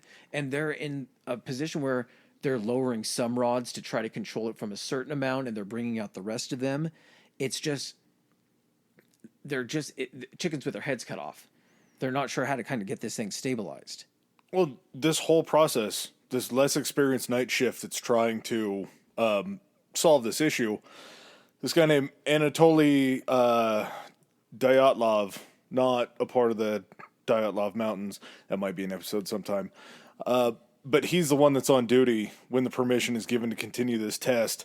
That's 11:10, like we talked about, and this is just going to be a timeline of how this goes because it goes wrong so quickly. By 12:28, the power falls below the level at which the reactor is considered stable. We have an unstable reactor, just like you were talking about. As soon as that power loss happens, they're like, well, shit, what do we do? And the response that was against the safety protocols in the book was to remove most of the control rods like you talked about. When those control rods are removed, all of this xenon gas is building up inside because you have this positive or negative pressure change. And you're at a low enough level of power to where the xenon isn't getting built or isn't getting destroyed and burnt up as it's being generated. You now have it bringing it down even lower, correct? Because the xenon is absorbing it. So the power is just plummeting. Eventually, after these control rods are pulled, the xenon gas is built up. It stops raising power slowly. They finally get it to a stable enough power at 1 a.m., and Dyatlov gives the go-ahead to proceed. The emergency shutdown system, which they were concerned about ruining the test, is then shut off. The big red button that you're supposed to push when everything goes wrong and you're about to test this scenario, why do you not still have that emergency shutoff button? Why is that not still a part of your choice? But all the other safety features are still off. All the other rods have been pulled out for control. 1:23 and 4 seconds, the test begins. And 4 seconds is so important at this point. The unexpected power surge occurs as you have the xenon gas that's still fighting inside of it. 1:23 and 58 a.m. is when the first explosion occurs. So what ends up happening inside the reactor as they're proceeding with this is when you're making these alterations, it takes time for these things to essentially kind of like work themselves out. So they're making a change and it's having a reaction, but then they're doing another change. And so they don't know what level. So like if they would have waited to see what power level would have been raised to, it could have gotten up to this level, but because they're doing these other actions before it has a chance to reach what it's supposed to be doing, they're making the wrong decision to go the other direction. And what you get in here basically, because again, water is also is also a player in this, because water is in there supposed to be cooling, generating steam, things like that. Well, what ends up happening is there's a reduction of water flow in there as they're moving these rods in and out because it's displacing the water. And then when they're pulling the rods out, the water's not flowing in fast enough to fill in these gaps. And you're getting the water that is in there, because there's so much heat and not enough water to cool it, you're getting an increased amount of steam. Well, with all of this water, the rest of the water that's barely in this reactor gets flash turned into steam. That steam is what's generating the power, and it kicks this power surge. I think they said it was 100 times what the nominal power levels were going to be. So big. And with that increased heat, what ends up happening is these fuel rods, once they get hot enough, the increased heat actually ruptured the fuel. And what happens is, even if it's a tiny, tiny little microscopic, there's so much heat that's occurring in here when these particles break off. I don't know if this is accurate, but this is how I see it in my head from kind of a logical perspective. If you have a fuel rod, the only place that is generating heat is the surface of it, correct? Sure. The place where you would detect heat. That's what's touching the water to create the steam not and everything the core like that. isn't where you're detecting it. When you're breaking off pieces and it starts to break off, now all of that, you're getting more surface area where there's exposure to heat, creating more steam. And because of the rapid creation of all of this steam and nothing to cool it within this confined area, like Adam says, first explosion happens and basically just fucking destroys the core. Now, for situations such as this, to protect workers from radiation when they're working on these reactors and everything, they have this thing called the upper biological shield. And it's basically the lid that goes on the top of the reactor. How big was it? Fuck me. So this lid is 58 feet in diameter, so 58 feet across. It is 2,000 tons of steel and concrete. It's drilled with holes that go all the way through this huge, thick fucking cap, and that's where all the control rods are able to go down and be accessed into the core and everything. But this thing is 2,000 tons. During this explosion, this thing gets blown through the roof of the reactor, destroys the roof, and then lands back down on the reactor in an almost near vertical. So like if you're, I guess, bouncing a penny or a quarter on its side, that's basically how it's sitting, but in the reactor itself. It also blew through the 1,000-ton roof. Yes. That's how much concrete was up there, and that's how strong it was being pressurized, was sent through a roof that weighed 1,000 tons. And it's not like it destroyed this cap either. Yeah. This thing was so fucking strong. Yeah, it was like it just shot it off like a frisbee, and it came right back down and landed. Yeah, so that's 1:23:58 a.m. is when this first and second explosion happened, just one after another. There's a giant fireball. Dust, graphite, and radiation just begin spewing out of this hole in the roof of the reactor, and it launches. Did you watch any of the HBO documentary? It's very cool. It's just like this subtle shot in the background out of a window while you're seeing what's going on inside this apartment building. And it just almost looks like a Hiroshima, just a straight blow up straight out of it. And I don't know. They said that HBO documentary is very, very accurate. But just to know that you're sitting in a town in Pripyat and that just happens, and you don't, all of a sudden you see it, and then like 3 seconds later you see the entire apartment building shake. So the reactors themselves are sealed. So all the radiation is contained within these reactors. And there's a fuck ton of radiation in here. Everything also within these reactors is irradiated. Now, and it's also superheated. Now, the fire, how this happens, everything happens so fucking quickly due to physics. As soon as air is able to reach within the reactor, and all of these pieces of radioactive superheated graphite are exposed to air, what does a fire need to survive? Oxygen. Oxygen. These things, because of the heat, instantly burst into flames, and that's where you get this essentially explosion and a fireball. You get all this flaming shit launched into the air. It's also the expansion of all of this steam within the reactor that is irradiated steam. This stuff gets launched into the fucking atmosphere so fucking quickly. I think they said the amount of radiation that escaped Chernobyl was at 400 times the amount Hiroshima? of Hiroshima. I think it was.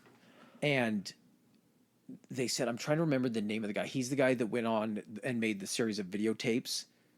Yeah, that he hung himself. Yes. He was like the lead Soviet nuclear scientist. Yes. And they sent him out, and as he's flying in, he's looking at the sky, and the sky is fucking red. There's so much particulate and radiated material in the sky and up in the atmosphere at this point that the fucking sky is red. You'd think at this point, everybody involved in this whole entire song and dance that just witnessed this, that just felt this big explosion, everything like that, they all got to be like, oh shit, the core's exposed, everything's going wrong, we need to get out of here.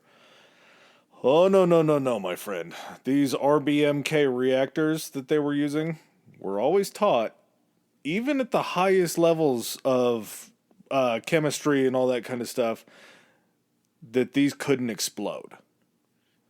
So the belief of Dyatlov was that this was just the steam blow up, or the steam explosion, but the core was still intact. When, in truth, this couldn't be further from the truth, because once that cap blew off, you have this core exposed to the world giving off radiation. And you're like, well, how did they fucking not know that? Couldn't they just look at it and tell? They may have had... so pull up a picture of reactor number 4 after the explosion. You'll see it. It's fucking just completely shredded. It almost looks like shredded cheese laying off to the side of this building. The control room was, I think, like 900 feet. It's like 300 meters or 900 feet from the reactor. So it's not like one of those things where it's a control room and they have a big glass window and it's overlooking the reactor and they're able to see everything that's going on. All this is done just by meters and being blind. So when this happens, there's so much shit. No one can get into the reactor because it's basically been completely obliterated. So they're basically just having to be like... So that totally didn't break the reactor, right? They have no fucking knowledge of this. This building is now completely on fire, and they're basically just hoping. They don't fucking know. They're just listening to what they told them about these RB whatever reactors. Yeah. That it's not possible, that it must have, like you said, a giant steam rupture that happened and caused this. They figured it out, though. You hear they figured it out? Dyatlov sent 2 of the younger members that were like trainees, like green guys. He's like, hey, go check and see if the core is showing. They go ahead and head down, and Dyatlov, in some sort of, I don't know if it was his memoir or something, was like, this was when I realized as soon as they walked out of this room that I had just sent them to their deaths. These guys get down, end up seeing that the core is exposed, run back up to the control room, open the door. Their skin has changed colors from the radiation coming off of this exposed core. And they say, dude, the core's exposed. We just saw it. Look at us. Look at what's going on. You know that metallic taste in your mouth? That's because there's radiation flowing all through this building. They lived a week longer and then died of radiation poisoning. Just from walking out and looking at the exposed core that was shining out onto them. I told you that. That's fucking... The radiation thing is fucking terrifying because I don't think we even, at that point, had an understanding about what it is. I mean, it's fucking odorless. You do get the metallic taste in your mouth if you're exposed to certain levels of it, but if it's in lower but still dangerous levels, you don't even get that. You don't see it. It just fucking kills you. It breaks you down at the fucking cellular DNA level. It unravels that shit. Cooks you like a microwave. Yeah, exactly. Without the heat. Mm-hmm. You don't know what's even fucking happening. Well, there was a dedicated fire department, essentially for Pripyat and for, the Chernobyl power plant. This happens. They don't think the reactor's been breached. There's a fire. The firefighters got to step in and get to work. So firefighters are dispatched to get out there. 128, the first firefighters arrive with no protective clothing or information. And I mean, they had their fire gear on and everything for fire. That's what they were told. They were there to stop a fire. They weren't there to stop a nuclear reactor leak. They were never prepared for that scenario. They were never trained for that. It's like, your job is to put out fires that may occur in the town and that may occur at the power plant, but these are never going to be nuclear fires. Someone might, microwave their fucking popcorn too long in the break room and start a fire that way or something. This was never a preparation for anything even related to radiation. They were there to put out fires based upon the steam explosion. When they show up, all of a sudden they get there, they're wearing no protective clothing, and as they're walking up, there's firefighters are looking down, and they're seeing these giant chunks of... The graphite. Yeah, graphite that's still like smoldering and on fire that got shot out of the reactor. There is no other place in the general area of vicinity that you would find that large of a chunk of graphite except for inside of the nuclear reactor. It's not like this is just the dumping station for the extra pieces of fucking graphite. It gets to the point where, because it's also attached to reactor 3, strangely enough, the building for reactor 3, it's like not showing a ton of damage, but going back to the idiocy of the construction process on this, they actually made the roof, or used for part of the construction of the roof of reactor 3, this stuff called bitumen. That's a fucking combustible material. And now you have all of this flaming fucking material that's now resting on the roof of reactor number 3, threatening to catch this combustible material on fire, which in turn, if that catches and it collapses down onto reactor 3, shit's already bad enough. Like, what's going to happen at that point? So you have firefighters that are going up to the roof, that are fighting fires. Being up on the roof, they're right next to the opening for this fucking reactor that is just pissing radiation anywhere and everywhere. And they were doing an interview with one of the, it was like the fire chief or one of the guys that was in charge. And he's sitting there and he's like, we're trying to put the fire out. We're up there. And one of my guys comes up and he's like, boss, I'm feeling fucking weak and shit. He's like, I can't keep my feet under me. He's like, okay, go down. You might, smoke inhalation or anything like that. Go down to the truck. Two of the other guys come up and he's like, we're getting ready to pass out, man. I don't know what we're going to, my legs will barely keep me standing. He's like, all right, you guys go down. And he was still trying to do it himself. And he's like, it got to the point where all of a sudden it hit me. I had the taste in my mouth and my legs just threatened to stop working. And he's like, and I barely got out of there. And so you have these guys, not only the firefighters, but kind of anybody that's responding, that's moving in at this point to assess the damage, that's got no idea. And because of that, no type of preparation to deal with anything on the scale of what's going on. Everybody's getting this radiation poisoning, and it's shocking the amount of people that are listed as died from this. By 2:15 in the morning, there was a meeting of local Soviet officials that had decided to block off Pripyat.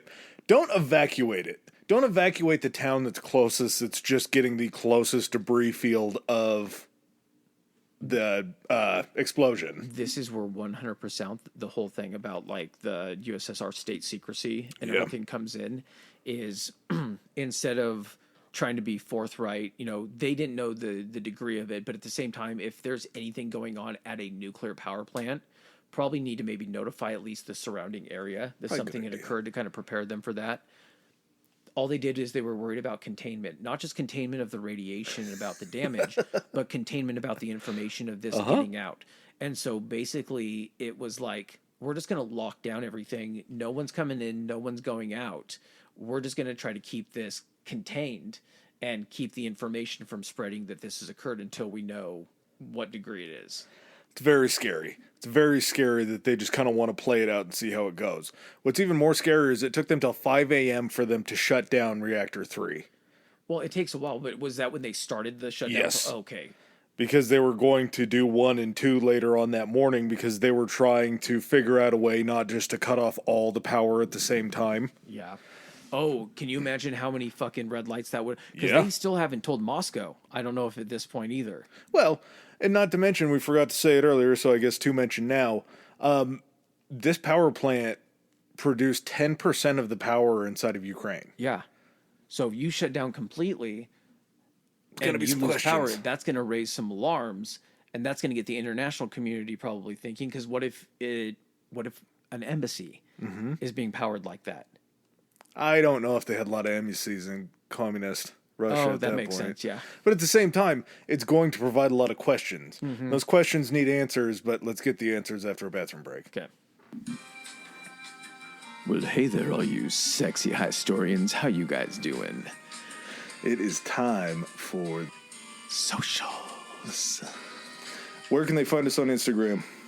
If they want to follow us, they can find us at Historically High Pod on Instagram. That goes the same for Threads as well. You can also find us on Twitter. Ooh, tell them about Twitter. Historically High. That's historically HI on Twitter.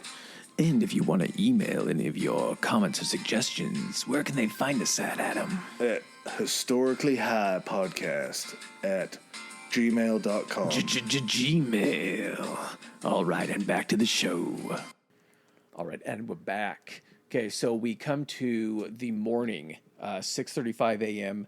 At that point, all the fires have been put out, except basically the biggest one. Most important. Yeah, they've been working their way in, controlling all the smaller ones of all the debris that's been launched out. And you basically have the fire of all of the materials that are flammable that are still within the reactor that got blown out. You know, they got blown around in there, but are still in there on fire. You can't get in there to fight them because your skin will fucking melt off from the radiation. And so what do you do? How do we get in there to plug this hole? I don't even really know where to start with this plan, but by 10 a.m. on April 27th, they decide that they are going to dispatch helicopters to dump sand, boron, clay, lead, and dolomite to try to snuff out this fire. Let's airstrike the fuck out of this reactor, right? How did they protect the pilots from all this radiation coming up? They gave them lead plates to put under their seats to try to block all of this untold... Oh, we didn't even talk about this. Push that door. So, once this explosion happens, Dyatlov is up there. He's like, well, we got to figure out how much radiation this bad boy's producing. We need a Geiger counter. They could only find one Geiger counter there. This Geiger counter went up to 1,000... Whatever the rads or whatever the... Micro rads, I think is what they were called. That was what this topped out at. So they turned it on. It jumped up. It's screaming at its limit. Well, in an X-ray, I think I read was like 0.1 microrads or like 1 microrad. Mm-hmm. You can get a certain amount of them in a year as far as X-rays and still be fine. This thing jumps all the way up to 1,000 microrads. Like, okay, well, that's bad, but it's still only 1,000 microrads. As things progress, they're like, well, we need to make sure that it's only 1,000. Is there another one we can get to? They go and get to another one that goes up to like 5,000 microrads, and they bring it in, turn it on again. Fuck. The pin jumps all the way up to 5,000. Like, okay, 1,000 was bad, 5,000's 5 times worse. There's no way that it could be any worse than this. You're looking at that number, and the first thing you do is you just feel your testicles, and then you turn around to see if you're already fucking spouting a tail. Did you see what the full exposure ended up being? 8 million 8 million rads. So not even micro rads. 8 million. I'm pretty sure micro rads, now that I'm saying it, doesn't sound right, but whatever the measurement The measure is. of radiation is? Yeah. So this is just dumping out into the atmosphere. There's no way that these helicopter pilots are safe from this little sheet of lead. I'm trying to think of it in the sense of like, you know when they do an aerodynamics test for a car and they have the smoke and you can see it peeling? I see the radiation being the smoke and the helicopter being up right on top of it because you have to be dead centered over the reactor if you're going to drop something straight down. And when we say drop something, it wasn't like you would imagine like a firefighter, like where you get the bucket, it's full of water, and then they release it and dump it. This is a guy in the back of the helicopter throwing out bags, trying to aim them down into the reactor because, again, this is a big building that's been blown off, and the reactor, although very sizable, again, that lid being 52 meters across, you're up high and you're hitting this down where it's nothing but fucking carnage below. I don't even know if you can spot what you're aiming at. Yeah, because it's the big glowing thing inside the building. That could but be beyond true. that, you can't get close to this. Well, and the other thing too is all of the radiation, it's not like it comes up and because it hits the helicopter, it branches off like a fucking flashlight beam and you don't see, it's like a shadow. You're just surrounded by this radiation. It's permeating and flowing in every which fucking direction. You're just stewing in it. And so they're making multiple flights with these helicopters, dumping sand, boron, clay, lead, and dolomite into the burning core. Each of these things was selected for a certain, a certain purpose. The boron, obviously, to go ahead and slow down any of the existing reactions that are still going on in there. Sand, I think, to try to go ahead and snuff out the heat and any of the fires. Clay was meant to go ahead and try to seal it to prevent the radiation from escaping. The lead, because they use it for Why not? sealing. Yeah, why not? Fucking. And I don't even know what dolomite is, except from that fucking movie that had Eddie Murphy in it. Which On one? Netflix, it was dolomite, wasn't it? What Eddie Murphy movie? It was a new one of the ones that you don't want to watch with Eddie Murphy, like a Netflix original. Yeah, I definitely didn't catch that. No, we're right. Rad radiation unit. Nice. So that's pretty good. They said they don't even know if one of these bags that they dumped actually hit the reactor and hit its target, because they were just fucking. Initially, they had them kind of hovering over, and as soon as they found out, probably from when the pilot got back and vomited it all over the ground, and they're like, yeah, we can't just hover over that. They then made it to where they were just flying passes, and it was just like, and drop the bag, and just hoping that it fucking found its way in there. I think some of it had to, because it seems like it almost insulated this core to where they cut off some of the oxygen, but like you say, it definitely wasn't completely covered. But there was enough to where this smoldering mess starts burning down. Where instead of the heat all escaping up, all of a sudden you still have all of that heat trapped there. That heat is now converting all of that material, including the fuel, mixing with the concrete. It mixed into something called, was it chromium? I'm trying to remember what the term was for when the uranium, it mixes in with everything. It can mix in with the graphite, the concrete, and it basically creates lava. And the lava starts, it doesn't have anywhere to go. It's just building up additional heat. It starts melting through The concrete and basically turning this stuff into more chromium. So now, yeah, they've solved an issue of kind of trying to stifle the radiation that's coming up. That's kind of the thing that's the hair on fire. That's what they've had to take care of first. They can take a breath now, and they're basically like, okay, now that we've got this contained, what are our concerns now? Because we're not out of the fucking woods. Yeah, so April 27th, 2 p.m., 36 hours after the explosion, officials finally notify 115,000 people in Pripyat and then in these surrounding villages, which blows me away that there's just these villages out there that are living in this blast radius and zone. They didn't take into account those small villages. There's no way. Fuck no. Well, here's the thing, too. So, again, the town of Chernobyl is about 9 miles south of the power plant. Pripyat being 2 miles right there. So you've already evacuated Pripyat, 50,000 people. Chernobyl, which is population, I think they said 12,000. This thing is only 10 miles also from the border with Belarus. That's not good. Not good for the Belarusian people. If you're fucking evacuating the people that are 9 miles away out of Chernobyl and the surrounding areas, are you telling the people, because they are part of the Soviet Union, True. Are you telling the people in Belarus that there's fucking radiation and they need to fucking run from it? Then you got to block the people going to any other sort of media to get that information out too, if you tell them what's going on. So, in order to get an orderly evacuation of Pripyat, they hadn't told Russian officials back in Moscow yet. How about the radiation, everything? Yeah. They're like, hey, yeah, of course, there was a bit of an explosion. There was a fire, because they're going to know what emergency services were used. At the same time, only certain people are probably privy to the amount of radiation. They're like, it's totally it's fine. We had an issue. It's all taken care of. Hey, how are you? Well, and Moscow's response is, well, if it's not that bad, why do we need to evacuate them? No, denied. Permission denied. And they're like, it's a little worse than we let on. They're like, how much worse? And so they kind of let him in on it, and they know. Enough to evacuate 115,000 people. That bad. So, in order to evacuate 115,000 people in an orderly fashion, they go ahead and they tell them that there is a small problem at the plant, and they are 3 days that they're going to be removed from Pripyat and these surrounding villages in Chernobyl. Leave your stuff. Take a change of underpants, maybe a couple additional sweaters, but you guys will be back in 3 days. And this is, I think, where maybe I kind of came to the realization that I might not be the best person, because when I heard that they left all their pets behind, I just immediately was so sad because it's just pets.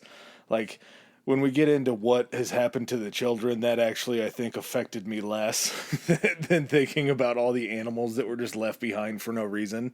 But they get these guys out. The total evacuation takes like 6 hours or some shit like They had that. over 1,000 buses. Just so fast. How do you not? How does nobody? This is the Cold War. You're just spying on each other. They said that was one of the biggest like failures of the CIA. It was a huge embarrassment that when it eventually did come out, because again, Russia has not mentioned peep to anyone outside of the Soviet Union at this point. This thing is still on the fucking hush hush. And they wouldn't have. They wouldn't have. There is an incident coming to April 28th, so we're about 2 days into this. The Swedish air monitors trace a large amount of radio. Well, let me go back. There are some employees that are heading into work at a Swedish nuclear power plant, and they have to go through radiation detectors and everything. They're safe there. Yeah. They got fucking protocols. Well, safe to a certain point, because the first guy that ends up showing up, he like lives at the power plant. He goes in for breakfast. As he walks through the monitor goes off. He's like, what the shit? I haven't even been in the control room yet. There's no way I've been exposed to any sort of radiation. That must be off. I'm just going to go eat my breakfast. We'll see what happens. Well, all of a sudden, it keeps pinging with some other people, and they're like, oh my God, we've got a fucking leak. They go over, they look over their entire plant. They're like, okay, it's not us. Go ahead and contact all the other Swedish plants, all the ones around us. Let's find out if anyone else has got an issue. Report comes back. No one else has an issue. So one of the guys, I think he was also like a meteorologist as well. He's like, I'm going to go track the weather patterns. If we're detecting this in the atmosphere and everything, we can probably find out where it's coming from. Traces the weather patterns back and is like, this is coming from the fucking Soviet Union. So did the officials go ahead and... Is it the International Atomic Agency that ends up calling because the Swedes report it to them and then they step in? I think the Swedes called them. Or just calling Russian. They're like, yeah, hello.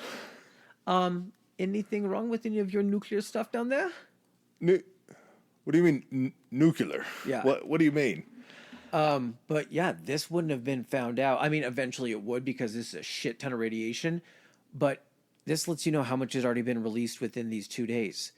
750 miles? I think so. 750 miles is where this radiation is detected in enough of an amount that they're able to track it back. Well, the other reason that this was a bad look for the USSR was because once that radiation detector inside the Swedish power plant went off, the initial guy goes and grabs one of the dudes in line shoes that just set it off, and he takes it into his laboratory. And as he's seeing this radiation matter on the shoes, he realizes that the matter on the shoes isn't coming from the same fuel that they use. Yeah. It's coming from the cruder, more basic shit that they're using in the USSR. Like, imagine that. You can't see it. You've just been walking around all morning, and this particulate and this radiation has been on the ground to where you're stepping in it, and it's going on your shoes. It absolutely blows me away. They call Belarus. I wonder if Russia was like, hey, that's not us. I think the wind's blowing from China on the other side. They probably have some nuclear stuff going on over there. Like, what's the excuse? Yeah, we sell it too. Yeah, like metal. Yeah, everyone has been tasting metal on our side too. That's really weird. There's no comeback to that when they're like, well, the wind blew from your direction and that's where it's coming from. There's no response. It's got to be you. But Gorbachev at this point doesn't say anything. They're just like, yeah, it was a small accident. We'll go ahead and take care of it. We get all the way to May 4th when they decide, hey, this elephant's foot of, what were you saying it was? Yeah, I'm cadmium or? Yeah, chromium or something like that. It starts with a C, but it's the mixture of... And it's not just the mixture of the chromium. So the elephant's foot that you're talking about, that big blob mass thing that generates just a shit ton of radiation. Yeah. It's... So, when you superheat sand, you get glass. Yep. So the combination of all this shit that they drop on, the boron, the, dolomite, the clay, the sand, all of that, it eventually, because of the heat, crystallizes think of it, the elephant's foot, as, and it doesn't look like a crystal, it's just this weird lump looking thing. But you basically are taking all of this radioactive shit surrounding it and then crystallizing around the outside, almost preserving it as this fucking radioactive rock that's just generating all this shit from inside it. And it's still burning down. Yeah. And below the surface is the massive water, not like water deposit. Yeah, so it was essentially the cooling tanks. It's because they had to have them so close to the reactor to be able to pump that water in there. No, it was to the groundwater. They were worried about it hitting. Well, the one thing, okay, so it was two things. So it was the China syndrome, and Yes. what China syndrome is the Not. There's an explanation for why it's called China syndrome. yeah, it makes sense. It's kind of a, it's not slang, but it's just kind of a weird common term for what this is. This isn't a conservative talking about COVID. No. this. No, you can relate to so many things. Basically, the thought is in the event of a nuclear meltdown, the materials could get so hot that potentially they could melt through everything all the way down through the Earth's core, come out the other side, and it would be like, when you say you're going to dig a hole to China, that's what it would be. It was called China syndrome. It was the thought process that could work its way through the entire planet Earth, pop out on the other side, and then you have a nuclear disaster on the other side. I'm pretty sure that Russia isn't on the other side of China. No, but I think that Yeah, was yeah, exactly. The best example that I can think of for China syndrome is there's this little meme cartoon, and it's Obi-Wan and Darth Vader getting ready to square off in the Death Star, and right before they do, Obi-Wan Kenobi just takes his lightsaber and turns it upside down and drops it, and it burns through the floor and keeps burning down, and then just walks away, and Darth Vader looks down, he's like, oh shit, oh shit, oh shit, and it just finally gets its way to the core and explodes. So that's kind of what it is in essence. What's in between the core of the Earth and the surface? All of the groundwater Yes. that's down below. So they had concerns that it would also, because of all of it being insanely radioactive, that it would reach its way eventually in and poison and pollute the aquifers and the groundwater. More immediate is below the reactor.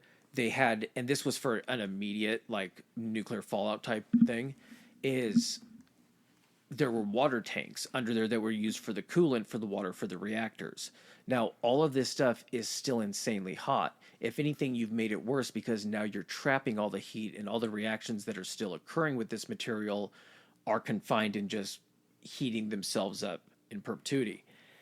If that type of heat were to hit those tanks, them being deeper below the reactor, creating another steam explosion because of the amount of water that is also in those tanks and the amount of the material, it's going to erupt outward. They said they thought the explosion could be 10 times more than I think the second larger explosion that had occurred, but that wasn't the danger. The danger was with that explosion, it would be launching particulates and radiation 10 times, either further, higher into the atmosphere. As far as the range goes, the predictions were if this would have occurred, it could have potentially rendered a good portion, half or more, of Europe uninhabitable due to the amount of radiation that would have landed everywhere. It's pretty bad. It's a Pretty fucking bad. pretty bad deal. So in order to prevent this from happening, and again, we're still just days into this thing, they send on May 6th, they send 3 plant mechanical engineers. Guy's name was Oleski Ananenko, Valery Bespalov, and Boris Barnov. They volunteer to go under the reactor into essentially like the catacombs or the hallways and drain the water out of these tanks. Just completely saturated in radiation. They give them like scuba fucking wetsuits. They give them like, I think, oxygen masks and everything. And then, of course, Geiger counters so they can hear how much fucking radiation is around them all times. But they said once they got in there, because it was just going crazy, one of the guys just turned it off. He's like, I know what's happening here. None of us expect to get out alive. They called them the Suicide Squad, basically. they were also told, this isn't ever a good thing when the people that are asking you to do something tell you this. If anything happens to you, we'll make sure to take care of your family. Yeah, your families will be taken care of. Well, these guys end up finding this release, draining the water out of this, potentially saving how many lives, countless lives, and end up making it back out.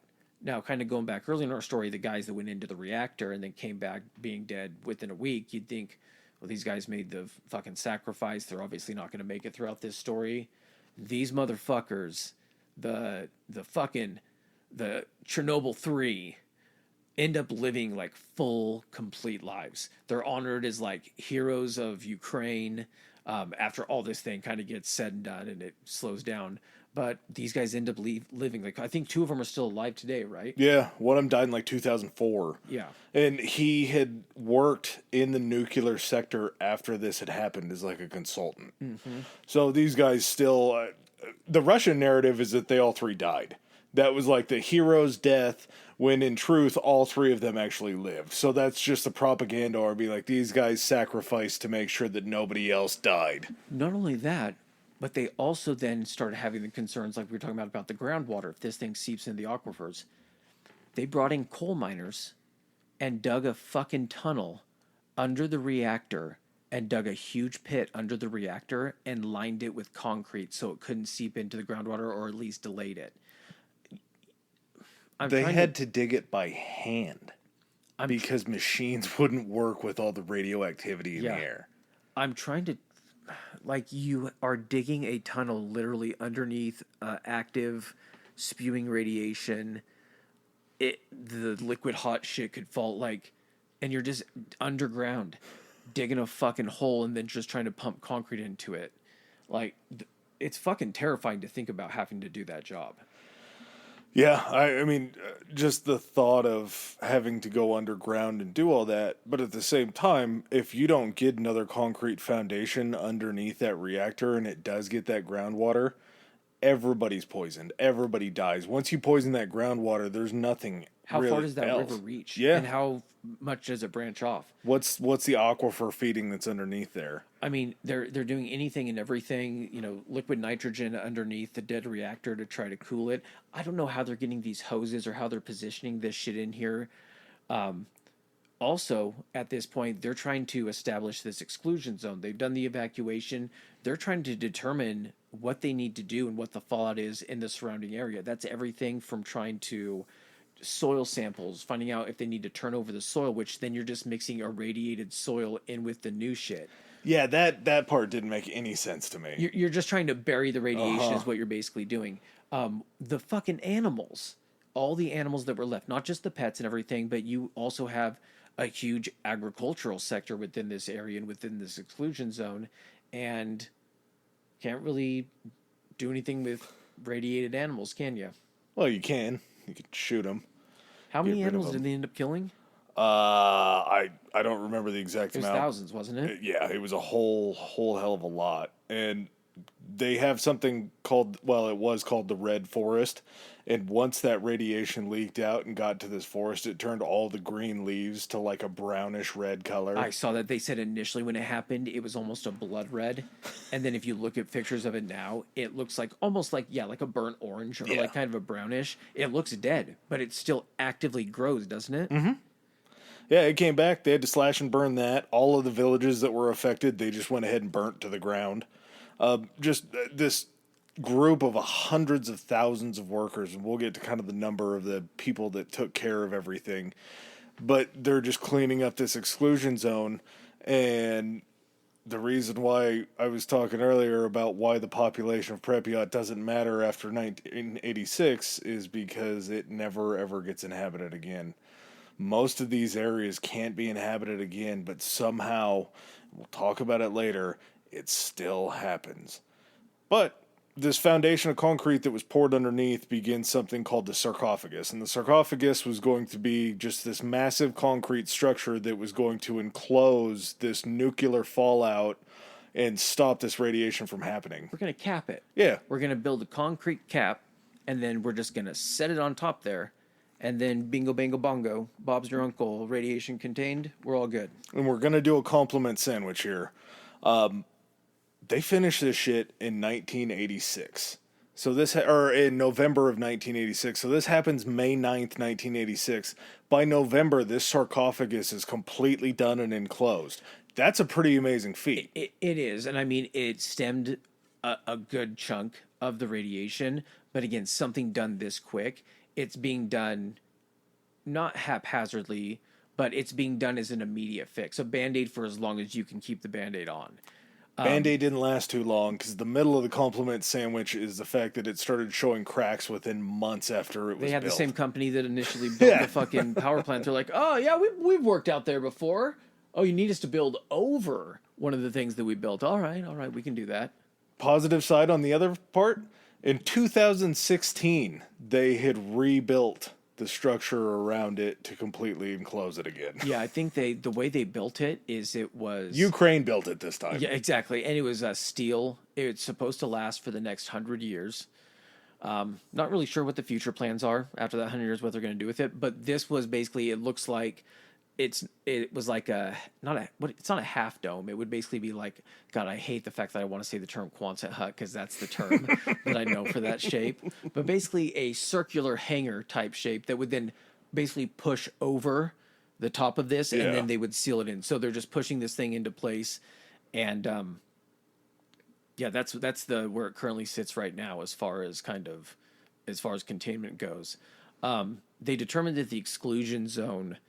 At first, I think they said it was going to be like 9 kilometers, and then they extended it to like 15 kilometers, and then finally they're like, it's going to be 30 kilometers. So there still is currently a 30-kilometer exclusion zone around all of Chernobyl. And we get to May 14th, finally. This is the first time, April 26th. Wait. Before we get to May 14th, I want to talk about May 1st. So May 1st is May Day. In the Soviet Union, it was International Workers' Day. So it was celebrated as a national holiday. And part of the Soviet Union, Ukraine and everything, huge parades. It was a huge celebration. So we're talking 5 days after this happens is basically one of the biggest holidays in the Soviet Union. Radiation has been leaking out like crazy. It's been working its way all over the area. What do you do to try to stop that from getting to the larger cities? You do a little thing called cloud seeding. I wonder when cloud seeding became a thing. It had to have been sometime around... They had to have figured something out around World War II about it, because I remember... Do you think it's that old? Well, I remember seeing some footage in World War II during, like, some naval battles. They would do this within, like, the English Channel and, like, in the Battle of the Atlantic. They would have planes that could fly over, and they would drop a chemical that would create almost a sheet of clouds, and then it would be used for, like, that Navy to get away. Like, use it as a screen. I think they probably took that and kind of used it and figured out what they could do meteorologically as far as, like, rain and because it was just dry ice. So basically what cloud seeding does... Is that all cloud seeding is dry ice? Back then it was. Okay. I think they use a chemical now. Because they still do it, trying to do it like during the Olympics and shit like that, try to cut down on the smog, try to clean up the area. So cloud seeding would have these giant Russian converted bombers fly over these rural farmlands between the major cities like Moscow and, Chernobyl, and basically pump a bunch of like dry ice vapor and everything into these areas, which would then congregate, moisture would form, and it would basically force rain. All that rain that's coming down would then push the radiation and absorb the radiation, have it essentially knock it down before it got to Moscow. Well, it would knock it down in the form of fucking black rain. And so you have this huge area that is, I think it's kind of it'd be like northeast of Chernobyl, kind of heading up toward Moscow, that this area was just decimated by this fucking radioactive rain. And this was to protect all of the fucking celebrations and shit in Moscow because everyone didn't know what the fuck was going on. Well, Kiev, that you have that is 60 miles fucking south of where all this shit is going on, they were like, hey, do you think we should maybe just here in this area kind of dial back on the old May Day celebration? Because, the fucking heinous amounts of radiation that could possibly be in the air. And they're like, nah, go ahead and do business as usual. So they had fucking everyone out. Think of it as a giant citywide celebration. Kids, families, everyone just out in the fucking streets, just swimming in all this shit. Yeah, that's can't be a great parade. No, so you sacrifice the fucking rural farmlands with acid fucking rain, and then in the area that is probably most in danger, one of the areas highest population that's most in danger, like, nah, just let them go about the business. That's a move. It's a choice. It also comes into play with what's going to happen and what this is going to lead to, choices like that. Yeah.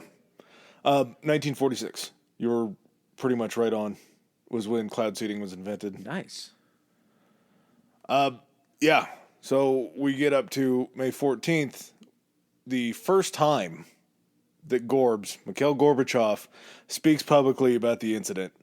And as he does it, he promises something that I'm very excited to do the Gorbachev episode because I feel like he's a very interesting figure. He promised something called Glasnost.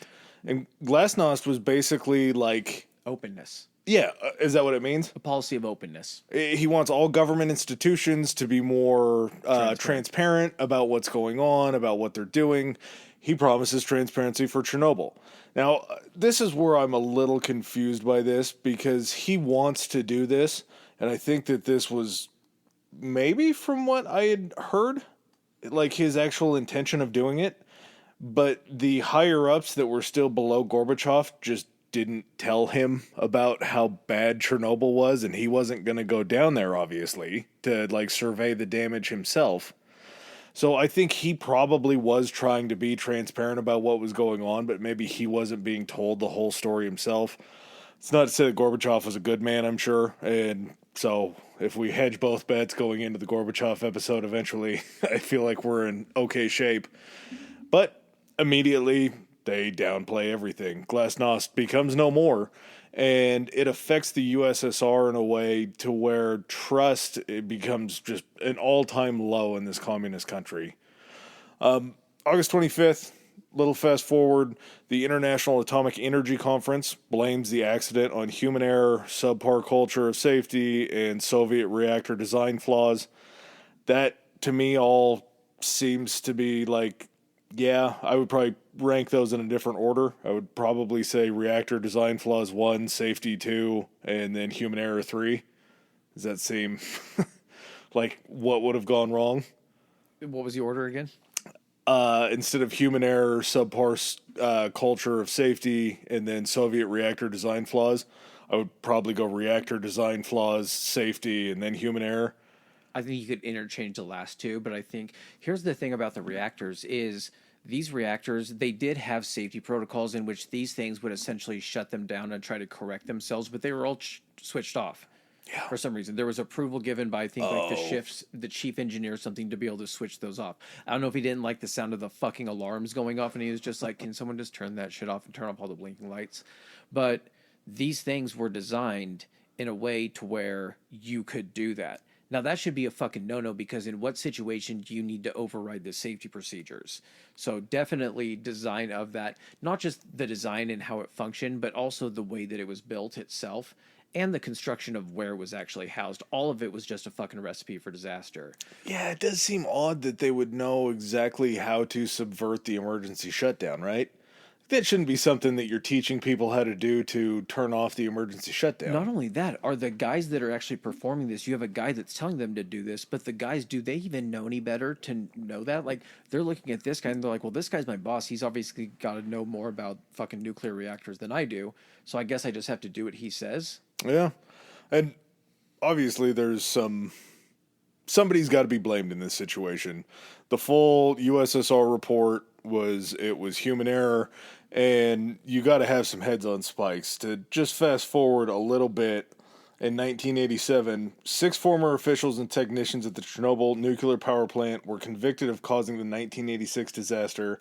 They were sentenced up to 10 years in labor camps. You have the plant director, Viktor Barunkov, was sentenced to 10 years, hard labor camp, so you're going to the gulag, bitch. Mm-hmm. You're headed all the way up there.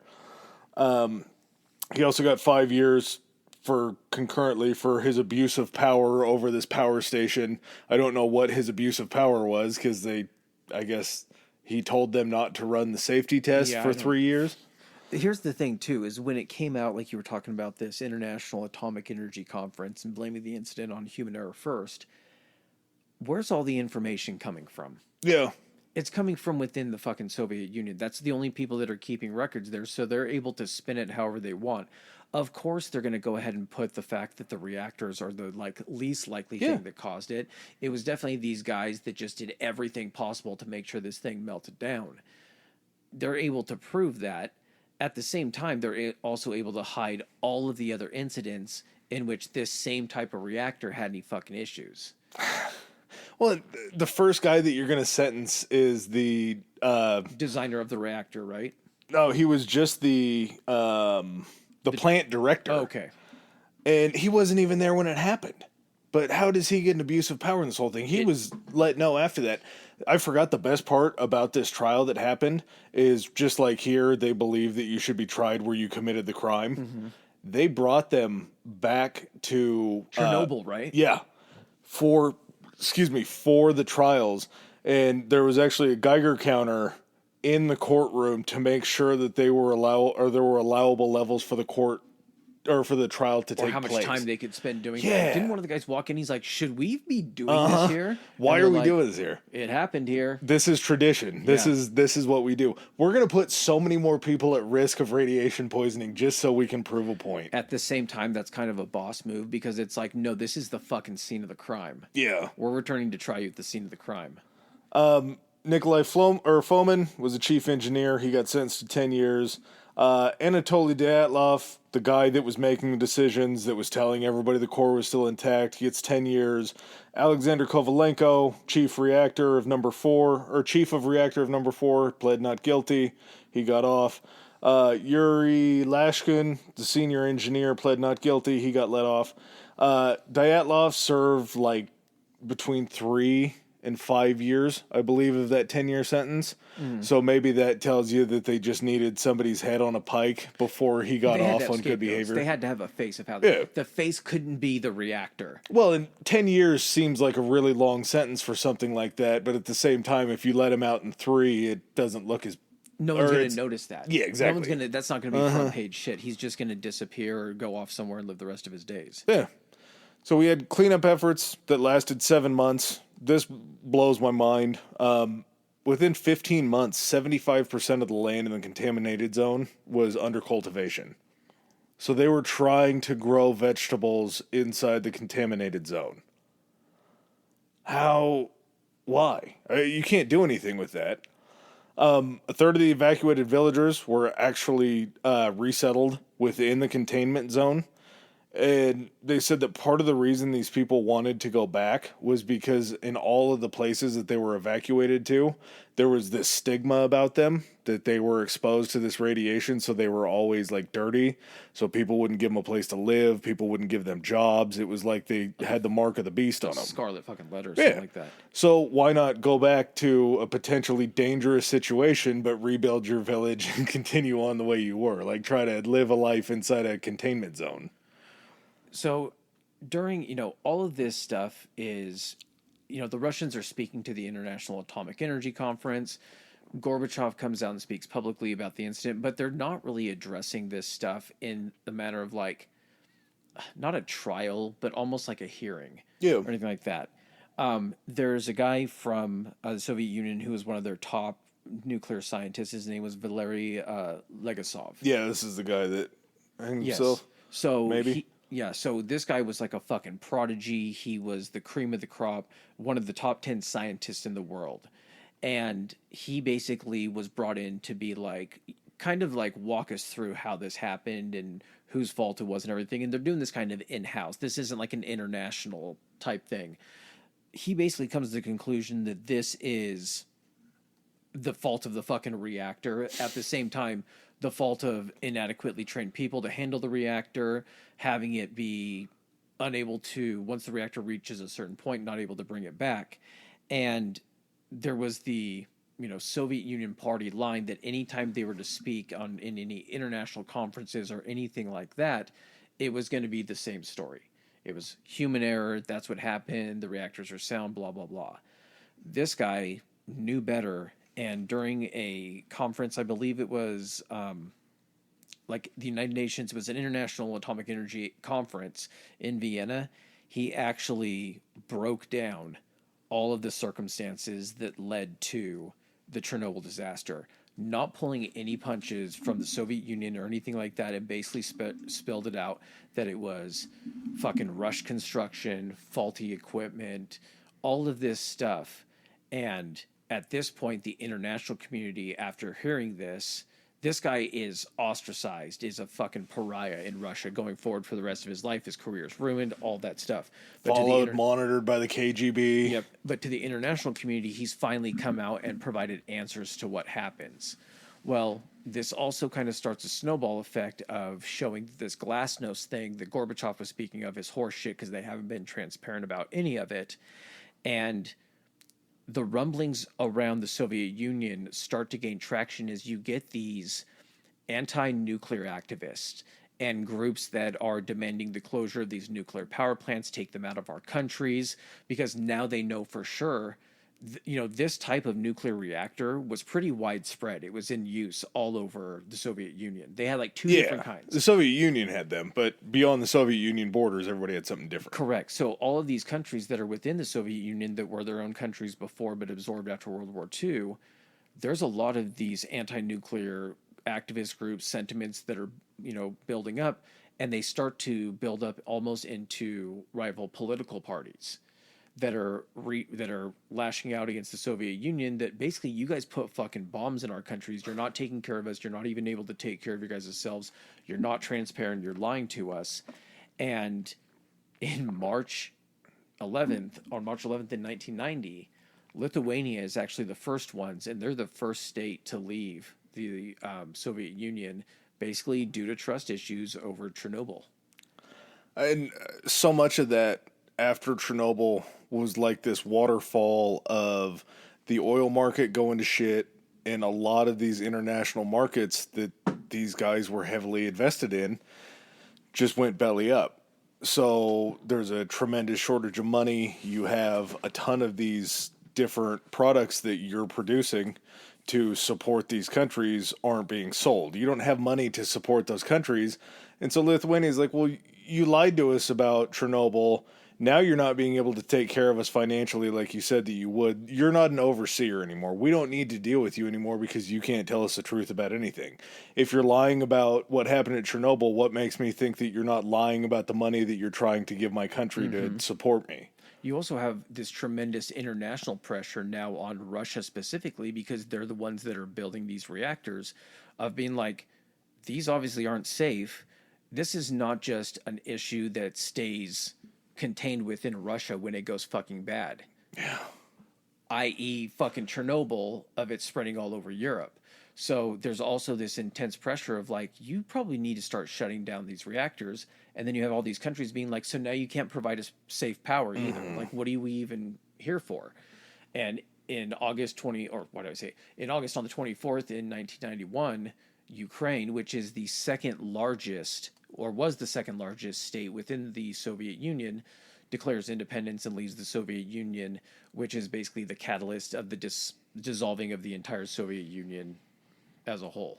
What do you do at that point? You just lost your second biggest landmass, and it was the second country that's left you. Like, you can't keep it all together without the resources of Ukraine because you were playing this 3-card Monty with everybody's shit, trying to keep everybody happy. You can't take care of us. You can't even take care of yourself.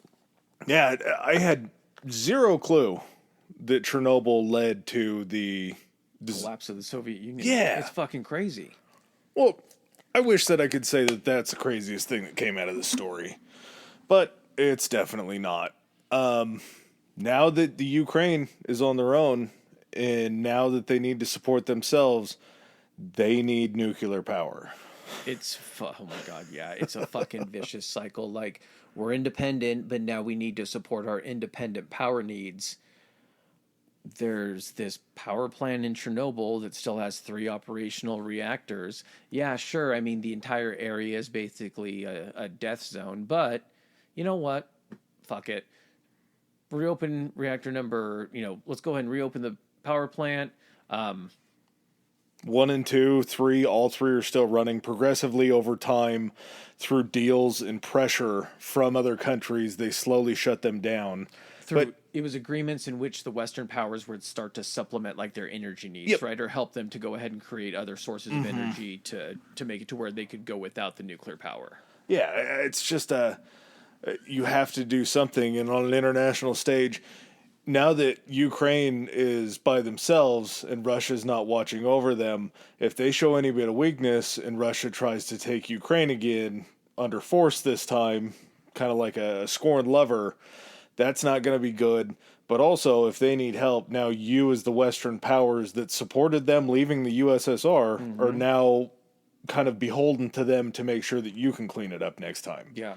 So progressively, I mean, I don't know really.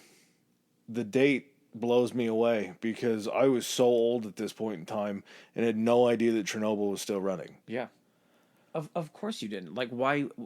That can't be like, they're like, that place, I thought that place was fucking blown up. They're like, no, it's just a small section of it was actually blown up. And don't worry about the radiation because we're working our guys in shifts. We know exactly how much radiation these guys can take to live full, long, healthy lives. And here's the actuality of it. The money was so fucking good that they were paying these people to go back in there to run this power plant that they couldn't, the risk, they're like, well, it's 10 years off my life, but it is an extra $10,000 or rubles or whatever the fuck they used a year. Which one do I pick? Yeah, do I pick stability now and death sooner, or do I live... Gotta eat now. live below Even if it's my going to be means? two-headed fish that we're catching out of these fucking ponds. So when was reactor number 3, the closest one to reactor number 4, when was it shut down? That one didn't get shut down. Was that the longest standing one? Yeah. So the reactor that was the closest to being damaged, December 15th of 2000.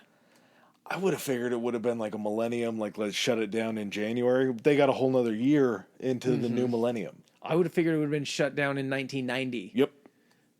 Yeah, it's something very, very quickly. It just, I don't understand how Chernobyl made it into the new millennium. Well, and it kind of becomes laughable at this point because now we get to the disclosure of information about like the deaths and the impact and everything like that. So the reports out of Moscow reported 45 deaths associated with Chernobyl. Now, doesn't seem like a very high number, and it definitely is just skewed to all fuck. Gotta be. We get 2 that died of falling debris, 20 that died of radiation sickness, and 15 terminal thyroid cancer cases. That's all that they are linking back to Chernobyl.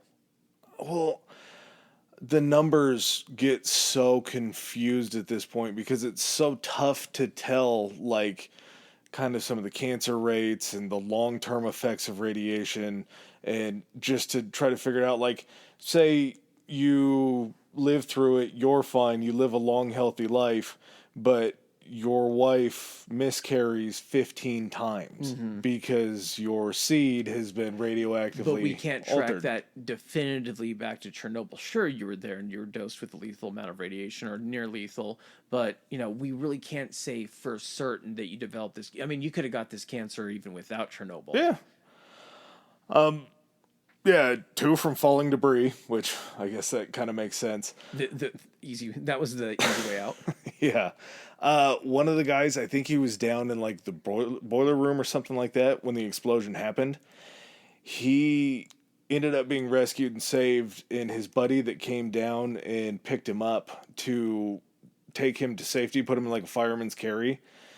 This guy was exposed to so much radiation that as the man was carrying him out and dropped him off, he had thermal and radiation burns on his shoulders, and he actually had a handprint burned into his back from where the guy he was carrying out had his hand on his back. That's how radioactive a person was.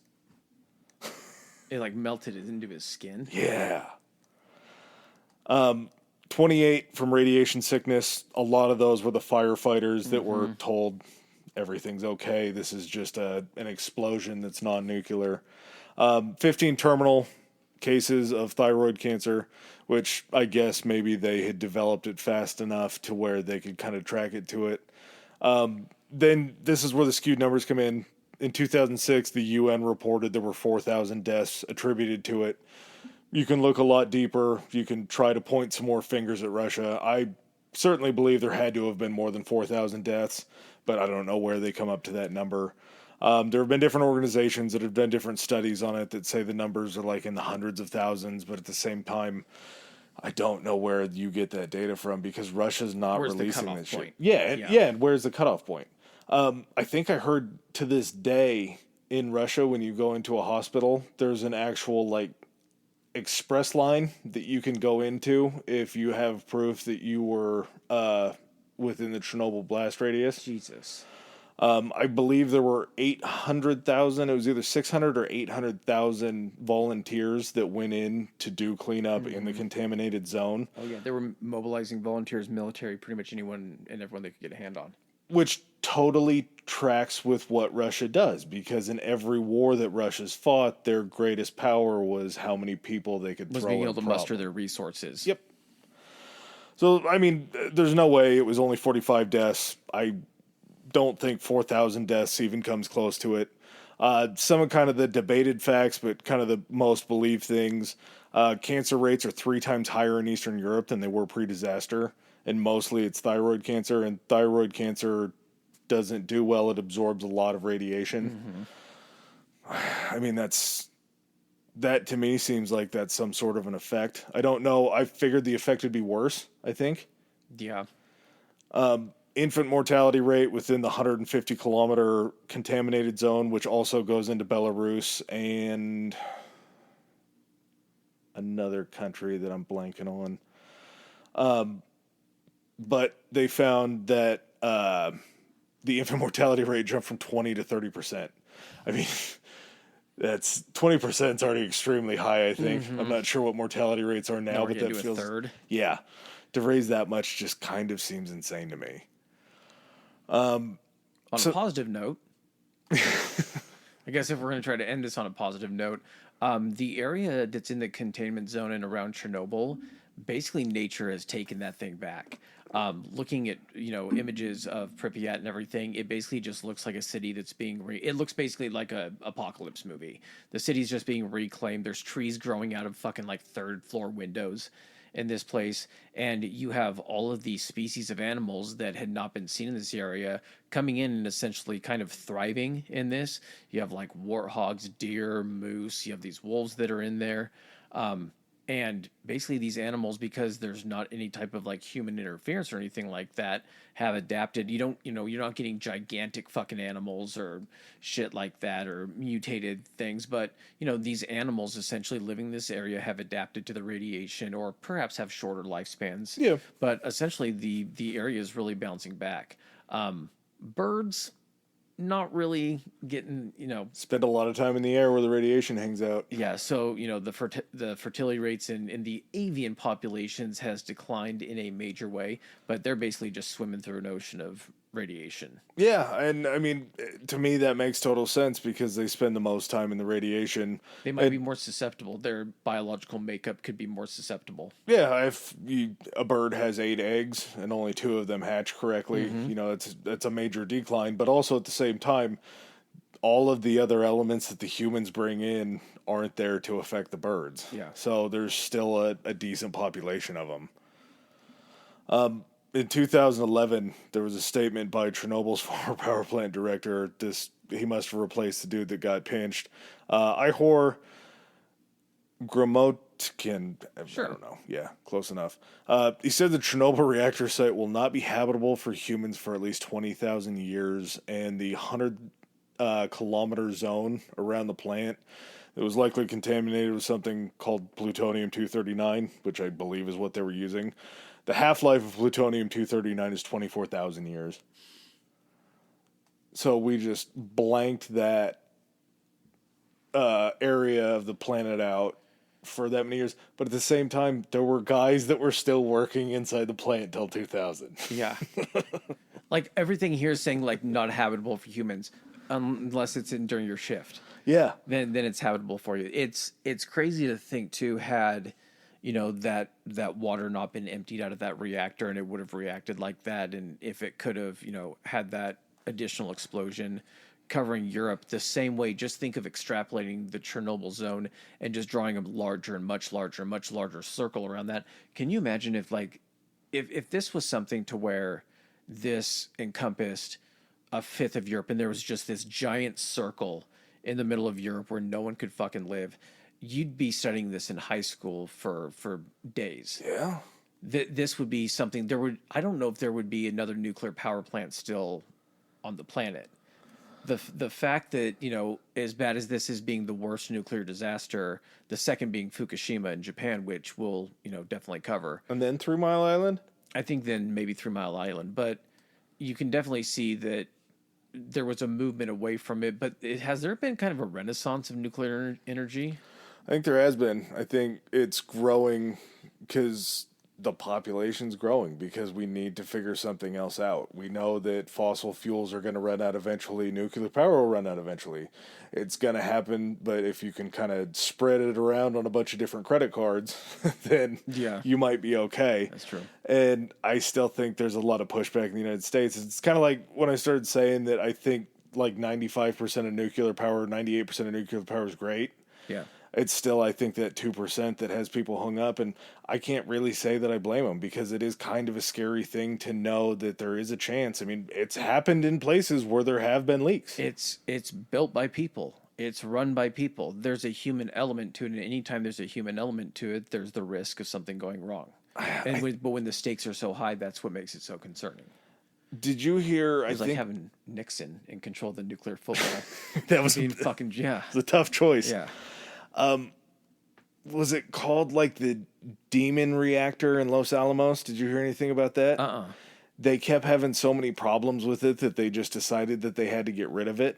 So they took it out to the ocean and took it to the ocean floor and just exploded it. No, I'd never heard about that. Yeah, I should have done more research. I'm sure it'll come up in a different episode. But they had so many issues with it that they knew that they couldn't keep it around, so they took it to the ocean. They sunk it, and then they blew it up. I mean, what else do you do? Probably not the best thing to do, but I mean, an original idea. Yeah. And I mean, if the theory that water is good for that situation, maybe that was the idea. A lot of salt water, and a ton of salt water should be even better. I think the biggest takeaway that I have from this, beyond just learning everything else that we have and how fascinating it was Chernobyl wasn't a nuclear explosion. Yeah. It was a nuclear power plant, but it was just steam explosions that happened. And to think the magnitude of what a nuclear explosion would have done is so much larger than what happened in Chernobyl. They were so lucky. If a few things break different, it just becomes a nuclear explosion. If it hits those water tanks like you were talking about and blows everything up, and there's just that much radiation, we're talking about something completely different. Because Hiroshima was like 75,000 people that it killed. Yeah. Somewhere around that. And this thing was that much bigger than Hiroshima. We're talking about half of Europe being uninhabitable. Yeah. Like, what does that fucking do to the current world? Yeah. So I thought that this was the worst thing that could have happened. But there was a much worse option. Yeah. And the fact that this directly led to the fall of the Soviet Union, I've always had questions about that, about how it went down, and just a colossal fuck up, a self-inflicted wound is what led to its downfall. Is kind of cool. Yeah. All right, you got anything else, man? No, this was a lot of fun. All right, Very guys. informative. Hell yeah. All right, guys, thanks for joining us another week, and we'll catch you on the next one. Peace.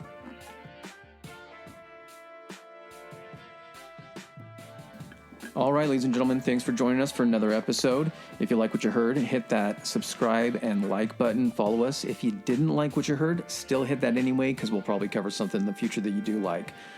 Please follow us on our social media. Adam, hit him with it. Our Instagram is historically high pod, historically high pod, and we are on Twitter at historically high. That's historically HI. All right. And if you guys want to send in any feedback, suggestions, hit us up on those two, or you can even do it on Gmail. It's historicallyhighpodcast@gmail.com. Thanks again. Peace.